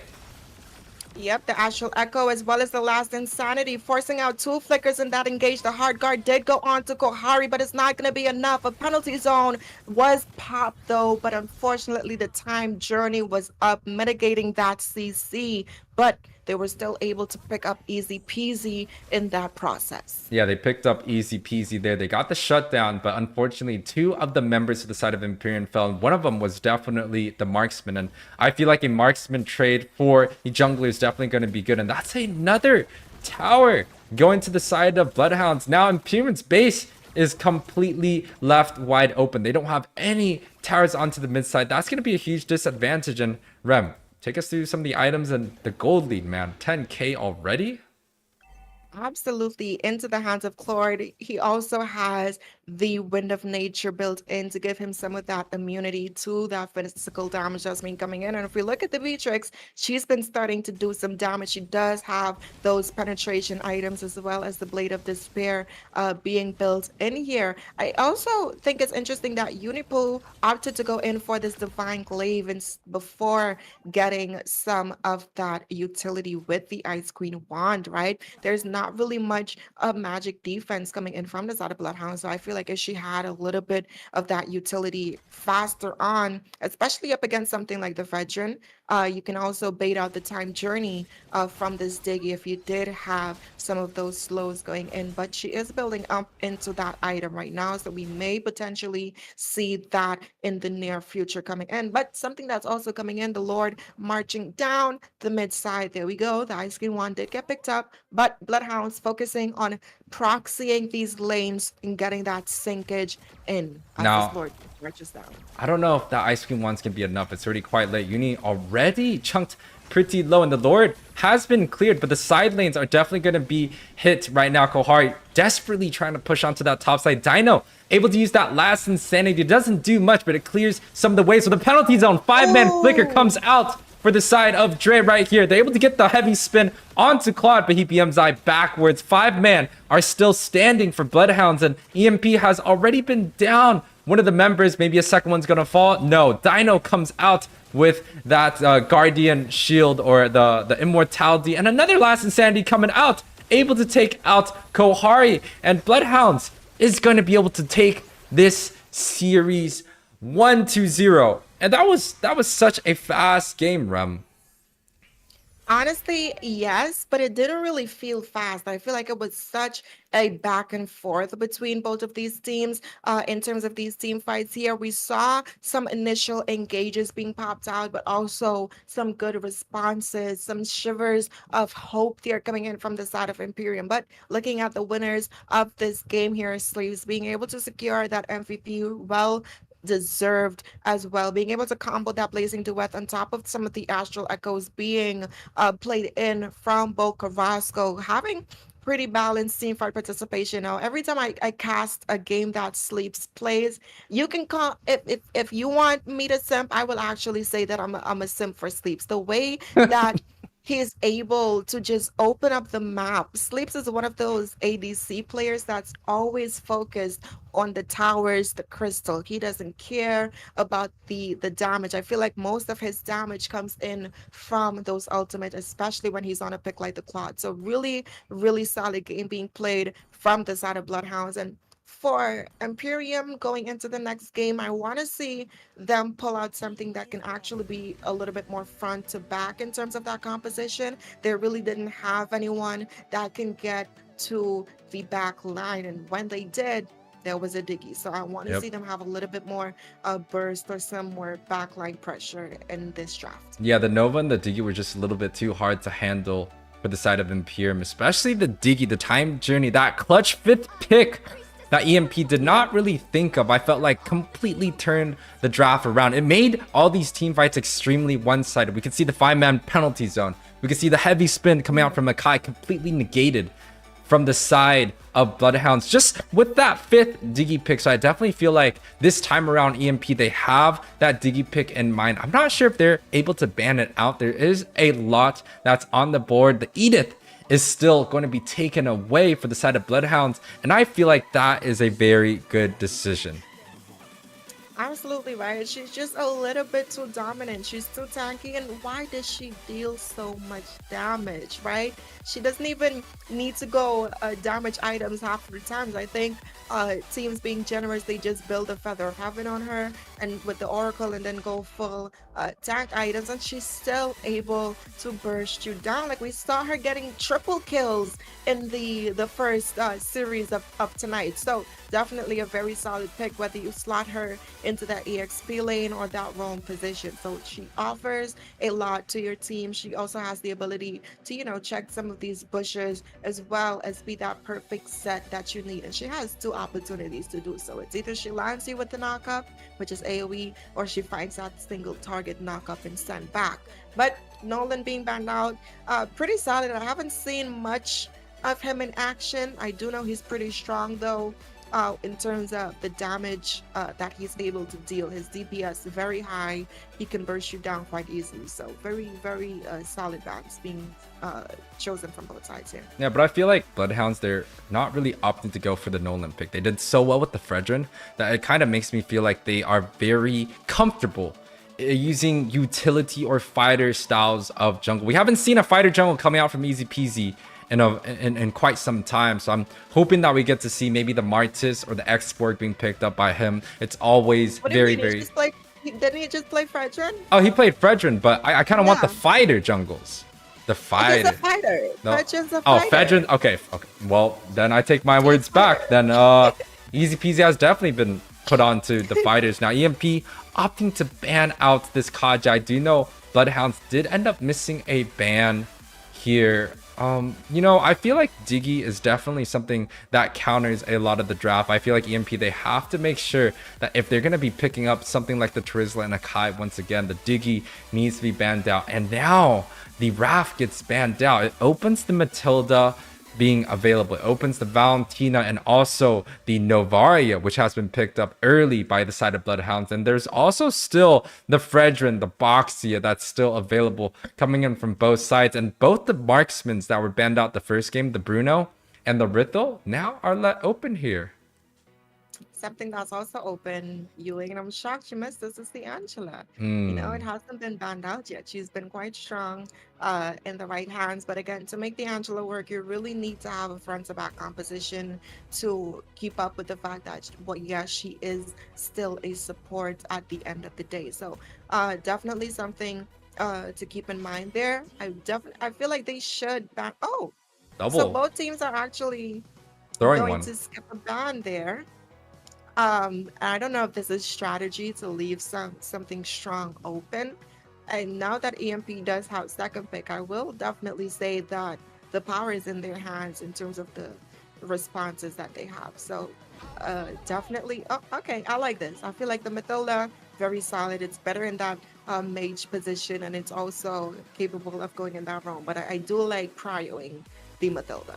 Yeah, the Matilda is definitely one of the flexible picks right now, but the damage has been nerfed recently in the last patch, so I feel like definitely the roam position is going to be the best option here. Now, Empyrean with the response, they have the Valentina available. I'm not sure if they're going to pick that up. The Akai, you know, that's still available, but I feel like the Fredrin might be a better option. They could opt to go for like an Angela Fredrin opening. They could choose the Bruno and pick it up relatively early. The Terizla also can be picked up, but I feel like maybe they're going to look for the Angela and the Fredrin here.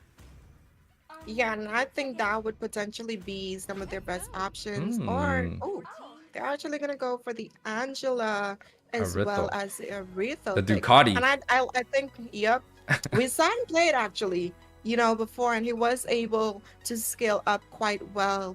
And honestly, I like it. I think having some of that additional mobility with the Angela on top of you, definitely going to be able to get more of those heavy crossbows on, because we do know as the more movement speed she has, the faster her damage capabilities are able to be dished out. So whether it's a turnaround or it's an engage with the hard guard as well as the Angela, definitely still pretty solid in response. But speaking of solid response picks, easy peasy, gonna go ahead and lock in this Basha, and Sleeps is gonna go on this Brody pick here. I feel like the Bruno might be a better engagement tool going up, a laning tool to go up against the Arythal, but I also think the Brody does quite well. He has the early game, and you know, he can do a lot of damage to kind of zone out the Arythal. And the Basha pick, we've seen this being picked up quite a bit already in some of the previous Smash, and we're going to be able to see it once again here. He has one of the fastest clear speeds in pretty much all of the jungles that is happening right here in this game. But the response coming out with the Lance, we saw Kush play a beautiful Lance game, getting denied early, but ended up getting victorious on that very first game of the series. But now, Spider James with the Lancelot being picked up. I'm not sure if it's actually a good pickup this early on in the phase, right? I feel like Lancelot is one of those heroes that don't get banned out so often. I also feel like there is no Akai, there's no Diggy impact here because they already picked up the Matilda. So maybe the Akai would have been a good response here, but EMP opting to ban out this Nova pick. They have the first available pick right after the second ban phase, but the Novaria is definitely to deny Boca on that hero.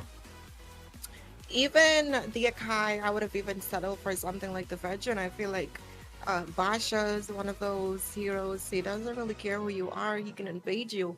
And when you slot in something like the Lancelot, yes, usually we see the hybrid being built in as the game goes on. But in the early game, you don't have any items. You're an assassin in the eyes of Basha, right? So he can definitely afford to invade you. And he has a Mathilda alongside him. That's double aggression or disengage, depending on this how the situation goes. But I definitely feel like they should have gone for something a little bit safer, something a little bit more tankier, especially considering that is an Angela that they have on their side. Yes, it could be flexed into that mid or roam position, but regardless of where she goes, she is still going to be relatively squishy. There is no frontline presence coming in from this side of EMP right now, so I'm hoping that their EXP lane can kind of bridge that gap for them. And if this is the mid lane Angela, then I guess that also checks out with their roamer as well as their EXP laner. Yeah, I mean, they could definitely slot a mid lane Angela, but they're still lacking quite a bit in terms of their magic damage. I feel like Fredrin is going to be a good solid pickup coming in from EMP. Maybe the Faramis, right? The Faramis was get banned out during the first game, but now the Faramis has been let open, so maybe EMP is going to look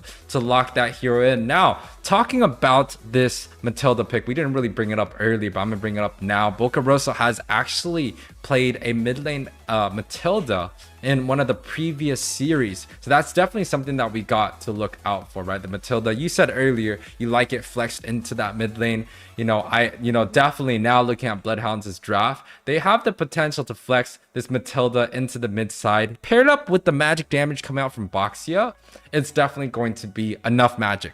So maybe coming out with a set tank for Totnak, or they could even pull out the Selena, which they've done so well in the past, especially in the hands of Totnak. Absolutely, and he lands those abyssal arrows, so it's definitely something to look out for. But something else that I also like, and I think it's going to excel this time around, Dre on the Terizla pick, right? We saw him land some really impressive penalty zones in the previous game, and the only problem, he played an exceptionally well game, but there was a Diggy, unfortunately. So this time around, I'm hoping that the follow-ups will be a little bit more faster for the side of EMP, but some fast responses coming in on the side of Bloodhounds, right? Dino looking for this Lapu Lapu pick here, really good up against the Terizla, also has some additional dive capabilities and Totnak covering over this Franco here. And the Franco is a very good response coming out from Angela, going into the Angela, because the Heart Guard, is able to defend one target at a time, but Bloody Hunt can also cancel out, nullify that one target at the same time. Now, Dino with the Khalid pick. We saw Uga Buga actually played this Khalid and did so well during their top 16 match, and now it comes back in the hands of Dino. It might be looking to deny Dre on this Terizla, but I don't know how that matchup works. I feel like both sides are pretty high in damage, but Dino's gonna have a little bit more sustain, and Dre's gonna have a little bit more of a defense. But Kyle now picking up this Kufra. Kufra does so well against the Franco, but I don't know if that's going to be enough, right? He definitely has to rely on a lot of flicker sets, and I feel like Empyrean's draft, they do have what it takes. They have two of the CCs, and not going against a Diggy, they definitely have a lot of potential, but Bloodhound's draft is just feels overall a little bit better. The Matilda has a lot of magic damage, same thing with the Basha, and they played such a strong first game that I also honestly feel like Bloodhounds might have what it takes to sweep the series 2-0 here. Absolutely right, but we are heading in to the second game of this third series in the House of Pisces X Nighthorde tournament. There's also sponsored by Mobile Legends in collaboration with the MLSA. Bloodhounds right now were able to secure that first game right now, so definitely match point for them. Let's see if they can close it out, or is Empyrean going to give a little bit of fight back in terms of these rotations here? We already see down in the bot side them denying the lane cut from Super Dre there on this Terizla, chunking him down, but in the mid lane putting on some damage on to Totnak himself, as he's not able to quite clear out this lane. And it's actually shocking that Bloodhounds did the EXP mage rotation for level 2, and Empyrean did it. I feel like it would have definitely helped the Kufra, but we're seeing some damage being put on. So Unipool there being able to land that immobilized onto Totnak, though he's quite low. Unipool as well is also quite low, so definitely need to pay attention to those HP bars here.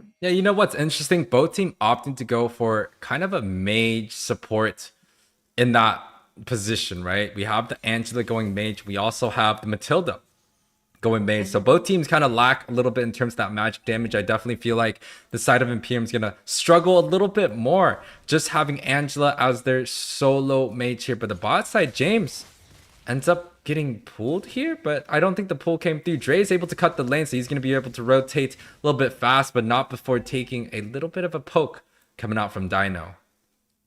Yep, we're seeing Totnak kind of try to give some vision for Easy Peasy there. He is going to be able to land the Iron Hook on the creep, and it's going to be stolen away with that retribution. But look at the rotations coming in from Bloodhounds. That is a flicker coming in from Dino, being able to find that first blood into his hands. He's going to go ahead and pop those sands to reduce some of that damage, as well as give him some sustainability. So he's going to escape that engage scotch-free. Yeah, Bloodhounds already with another great opening coming through.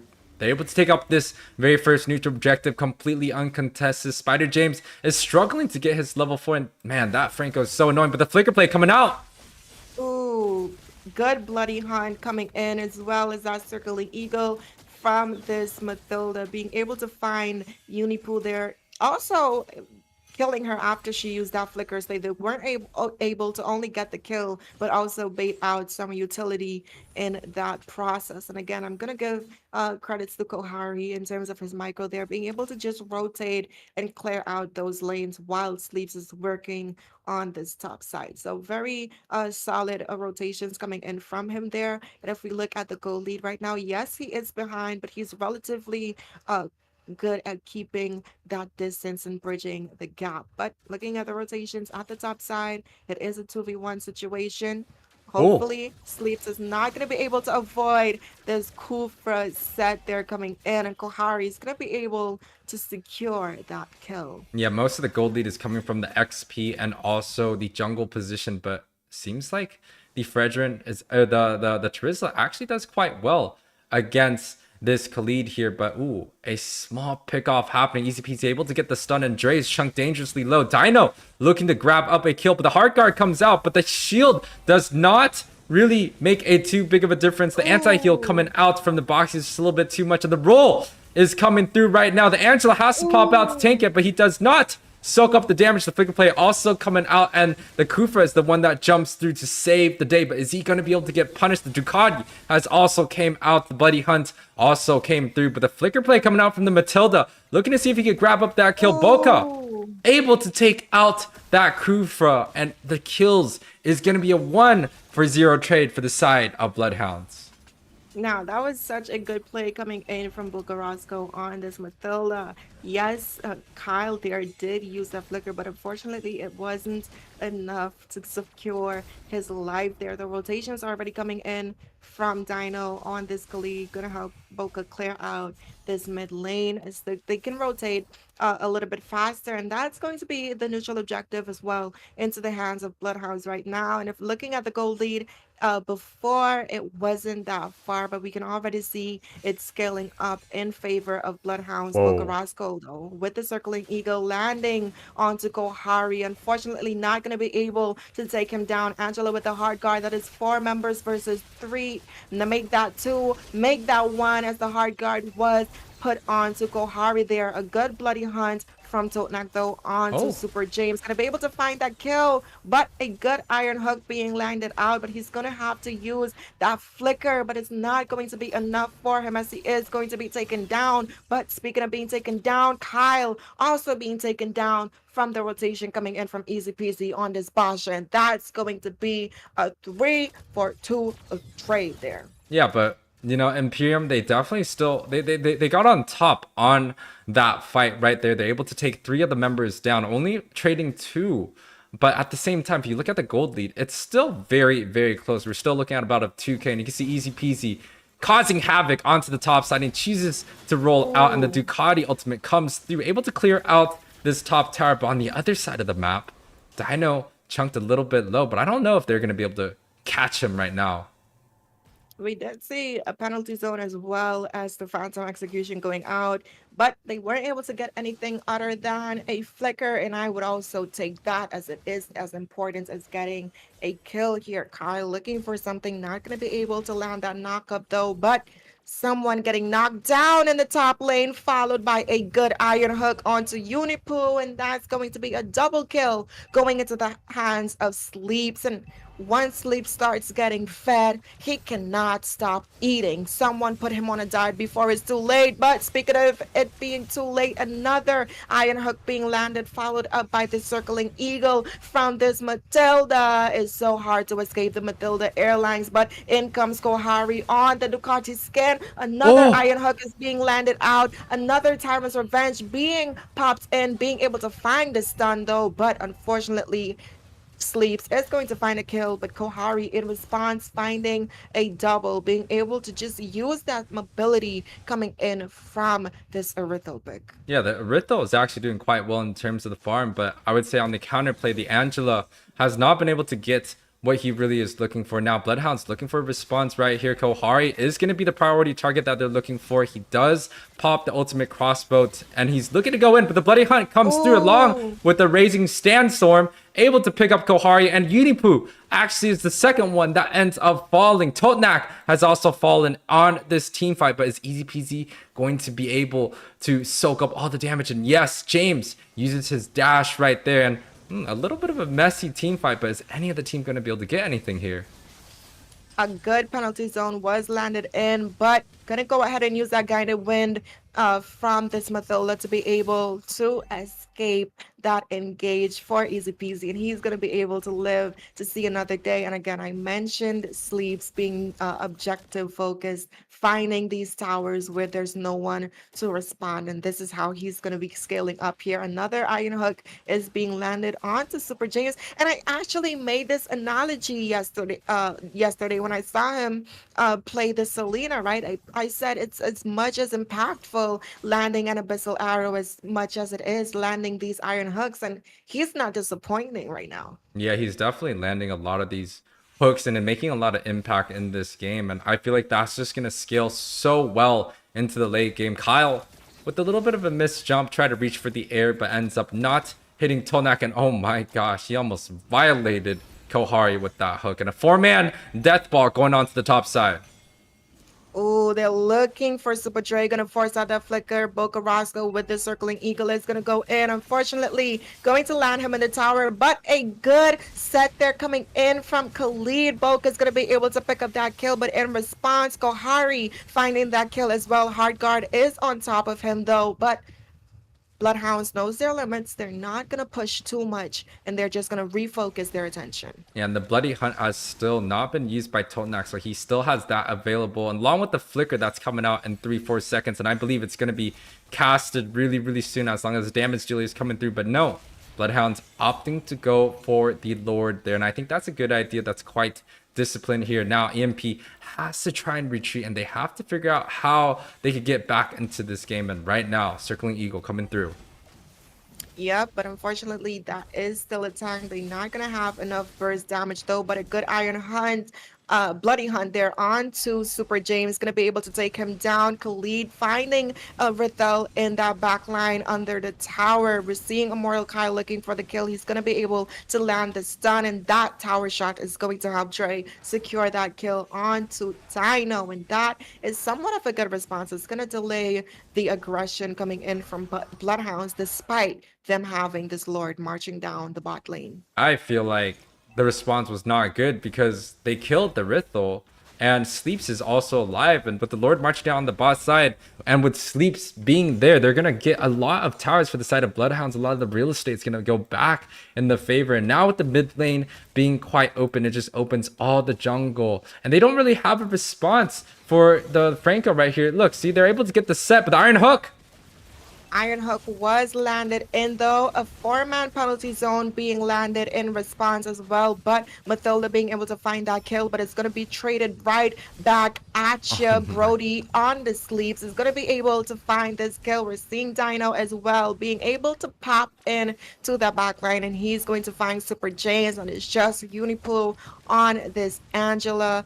But unfortunately, or thankfully for her, there is no minions yet for the side of Bloodhounds. So they're going to live to see this match play out just a little bit longer. Yeah, we're talking about a 6K gold difference at the 11-minute mark. And last game, they had like about a 10K gold difference. So, you know, EMP doing a little bit better this time around, but it just doesn't feel convincing enough where they can win these fights. They have to try and get the pick off, and the Khalid is doing quite well. He built up a lot of the defense, but you should not be able to let this dude just walk around on this mid-side clearing by himself while EMP is kind of grouping up, right? I think this is a desperate attempt to try to find a pick off, especially before this next neutral objective. And with Sleeps not being there, this is definitely a time for EMP to look for an engagement, but they don't. And the Iron Hook comes out.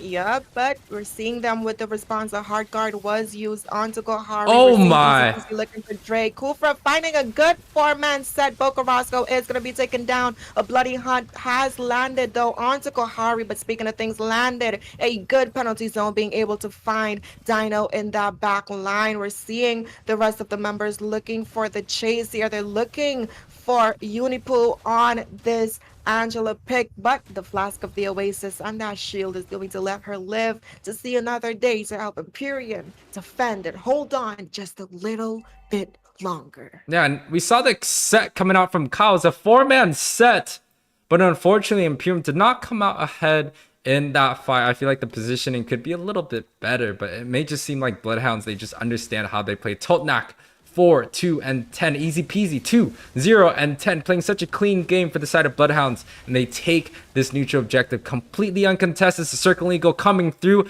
Able to stun up Kyle and also the penalty zone. But it does not hit the target. They're looking for a 4-man Raging Sandstorm along with the flicker play coming out from Dino. Able to clean things up for the side of Bloodhounds. And man, that is a really good response for the side of Bloodhounds there. And I know some people who may be watching is wondering right now, why are they focusing on the tank, right? Usually they tell you that's not the target you want to go for. But if you look at the draft coming in from Empyrean right now, their mid laner is an Angela. So they ran that support in the mid lane. So their only engage right now is going to be coming in from Dre on this Terizla as well as Kyle on the Kufra. So if you're able to get one of them off, they're going to be lacking some of that front line as well as some of that engage. But speaking of things engaging right now, the Lord marching in the top side. We're seeing some action being traded off in the mid lane as they're trying to keep this tower up for another day. We're seeing easy peasy heavy on the aggression though. Kufra, Kyle being able to land a good knocker, but unfortunately he's going to be knocked into an Iron Hook. Dino finding a good sense, but a 4-man penalty zone being landed by Super Dre there. That's going to be a double kill going in to the hands of Kyle on this Kufra, but Sleeps is going to find a mega kill before he gets shut down by Dre on this Terizla. A 4-for-1 trade for the side of Empyrean. They right now they're definitely looking to take a little bit more real estate onto this mid side here. They have a 4-man unit, so they're definitely going to get 1, 2. If not, there's a potential for 3 towers here for the side of Empyrean. That's a huge lead, right? That's a big throw coming out from the Bloodhounds. The penalty zone was like a 3-4-man set. Dre's been on this game quite a bit. And are they going to look to end the game? There's no way they're looking to end this game. The Raging Sandstorm coming out, able to stun one of the targets, and an EMP. They desperately have to look to back out right now. Yeah, we're seeing the hard guard on to Kohari there, but unfortunately it's not going to be enough. Unipool going to be able to jump out using that flicker to kind of bridge that gap, but you see the side of Bloodhounds, they have the mobility to chase right now, the guiding wind from the Mathilda to give them the additional speed up into that dash coming in from the map right now, and it's a reverse 4-man wipeout there for the side of Bloodhounds. They can definitely look towards ending this game. We're seeing them focusing some attention here in this mid lane while there's minions marching down the top side. It's 2 versus 5. Make that 3 versus 5 right now. Coming in a good circling eagle though. Gonna be able to find Kyle, taking him off the board, but they were able to clear out some of these minions, and that's gonna do it. Another defense coming in from the side of Empyrean, forcing Bloodhounds to go back on the retreat. Yeah, that was a very good push coming out from Bloodhounds. Unfortunately, they were unable to take the inhibitor, but I feel like they could get this Lord completely uncontested. There's 4-man that's available for the side of EMP, so they still have a chance to 50-50 this objective. And I feel like that's definitely going to be hard to do, especially with the Bloody Hunt.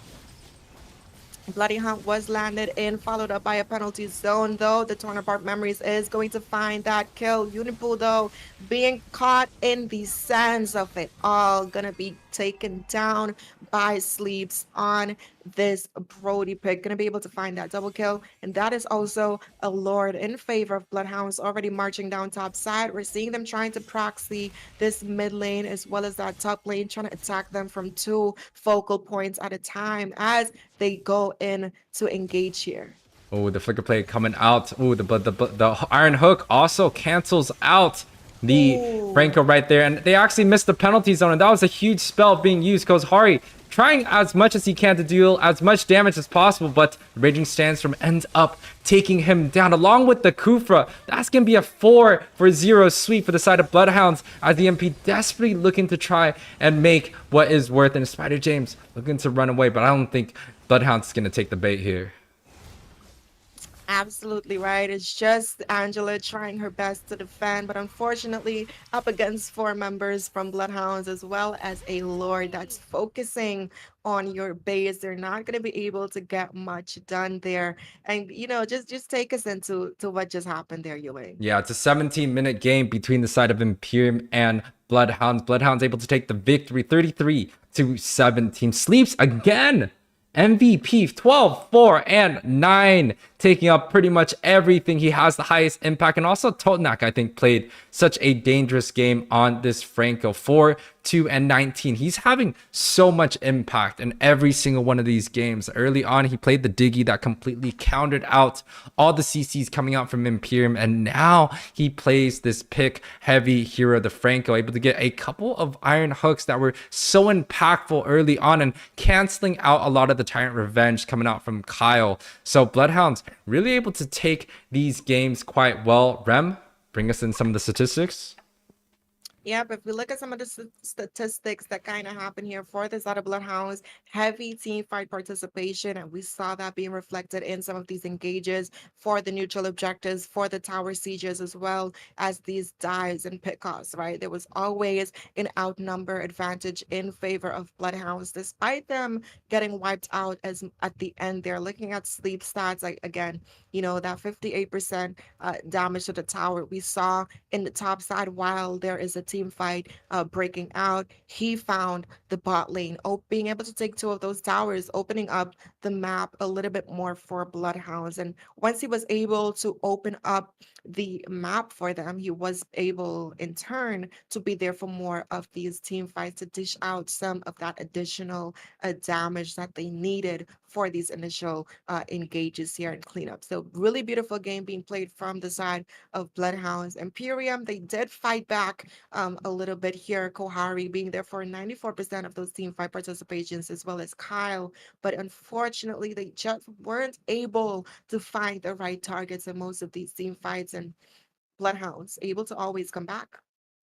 Yeah, and guys, this concludes the House of Pisces X Nighthorde tournament for the day 4 of this weekend, right? Going back to some of the matches that we had, Phantom was able to take the first game in the very first series, but A77 coming back with a 2-1 reverse sweep on that semifinals. Team Ace ended up disqualified, so ETA Piscium is definitely going to be the one that moves on to the semifinals. And Bloodhounds versus Empyrean, Bloodhounds able to take that series 2-0. Once again, this is the House of Pisces X Nighthorde tournament for the week 2 day 4 for the top 8, with a total prize pool of $1,000 USD and 100K diamonds provided by Moonton. We'll see you guys next time. Peace out. Payback time.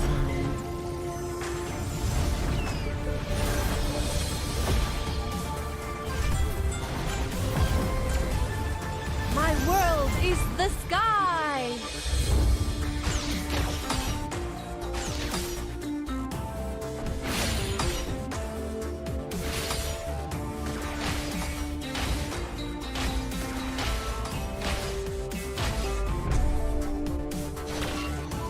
You don't know how close death is.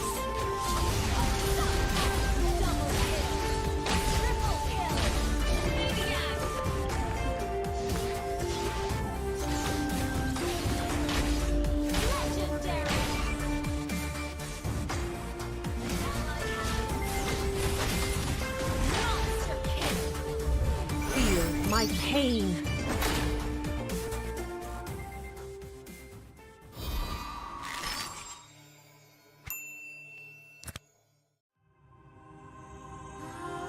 The Creator gave light to the world, bringing life, warmth, and order.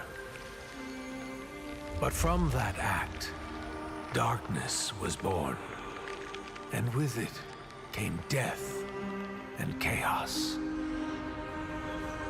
These cosmic forces, two sides of the same coin, would shape the history of the Land of Dawn for millennia.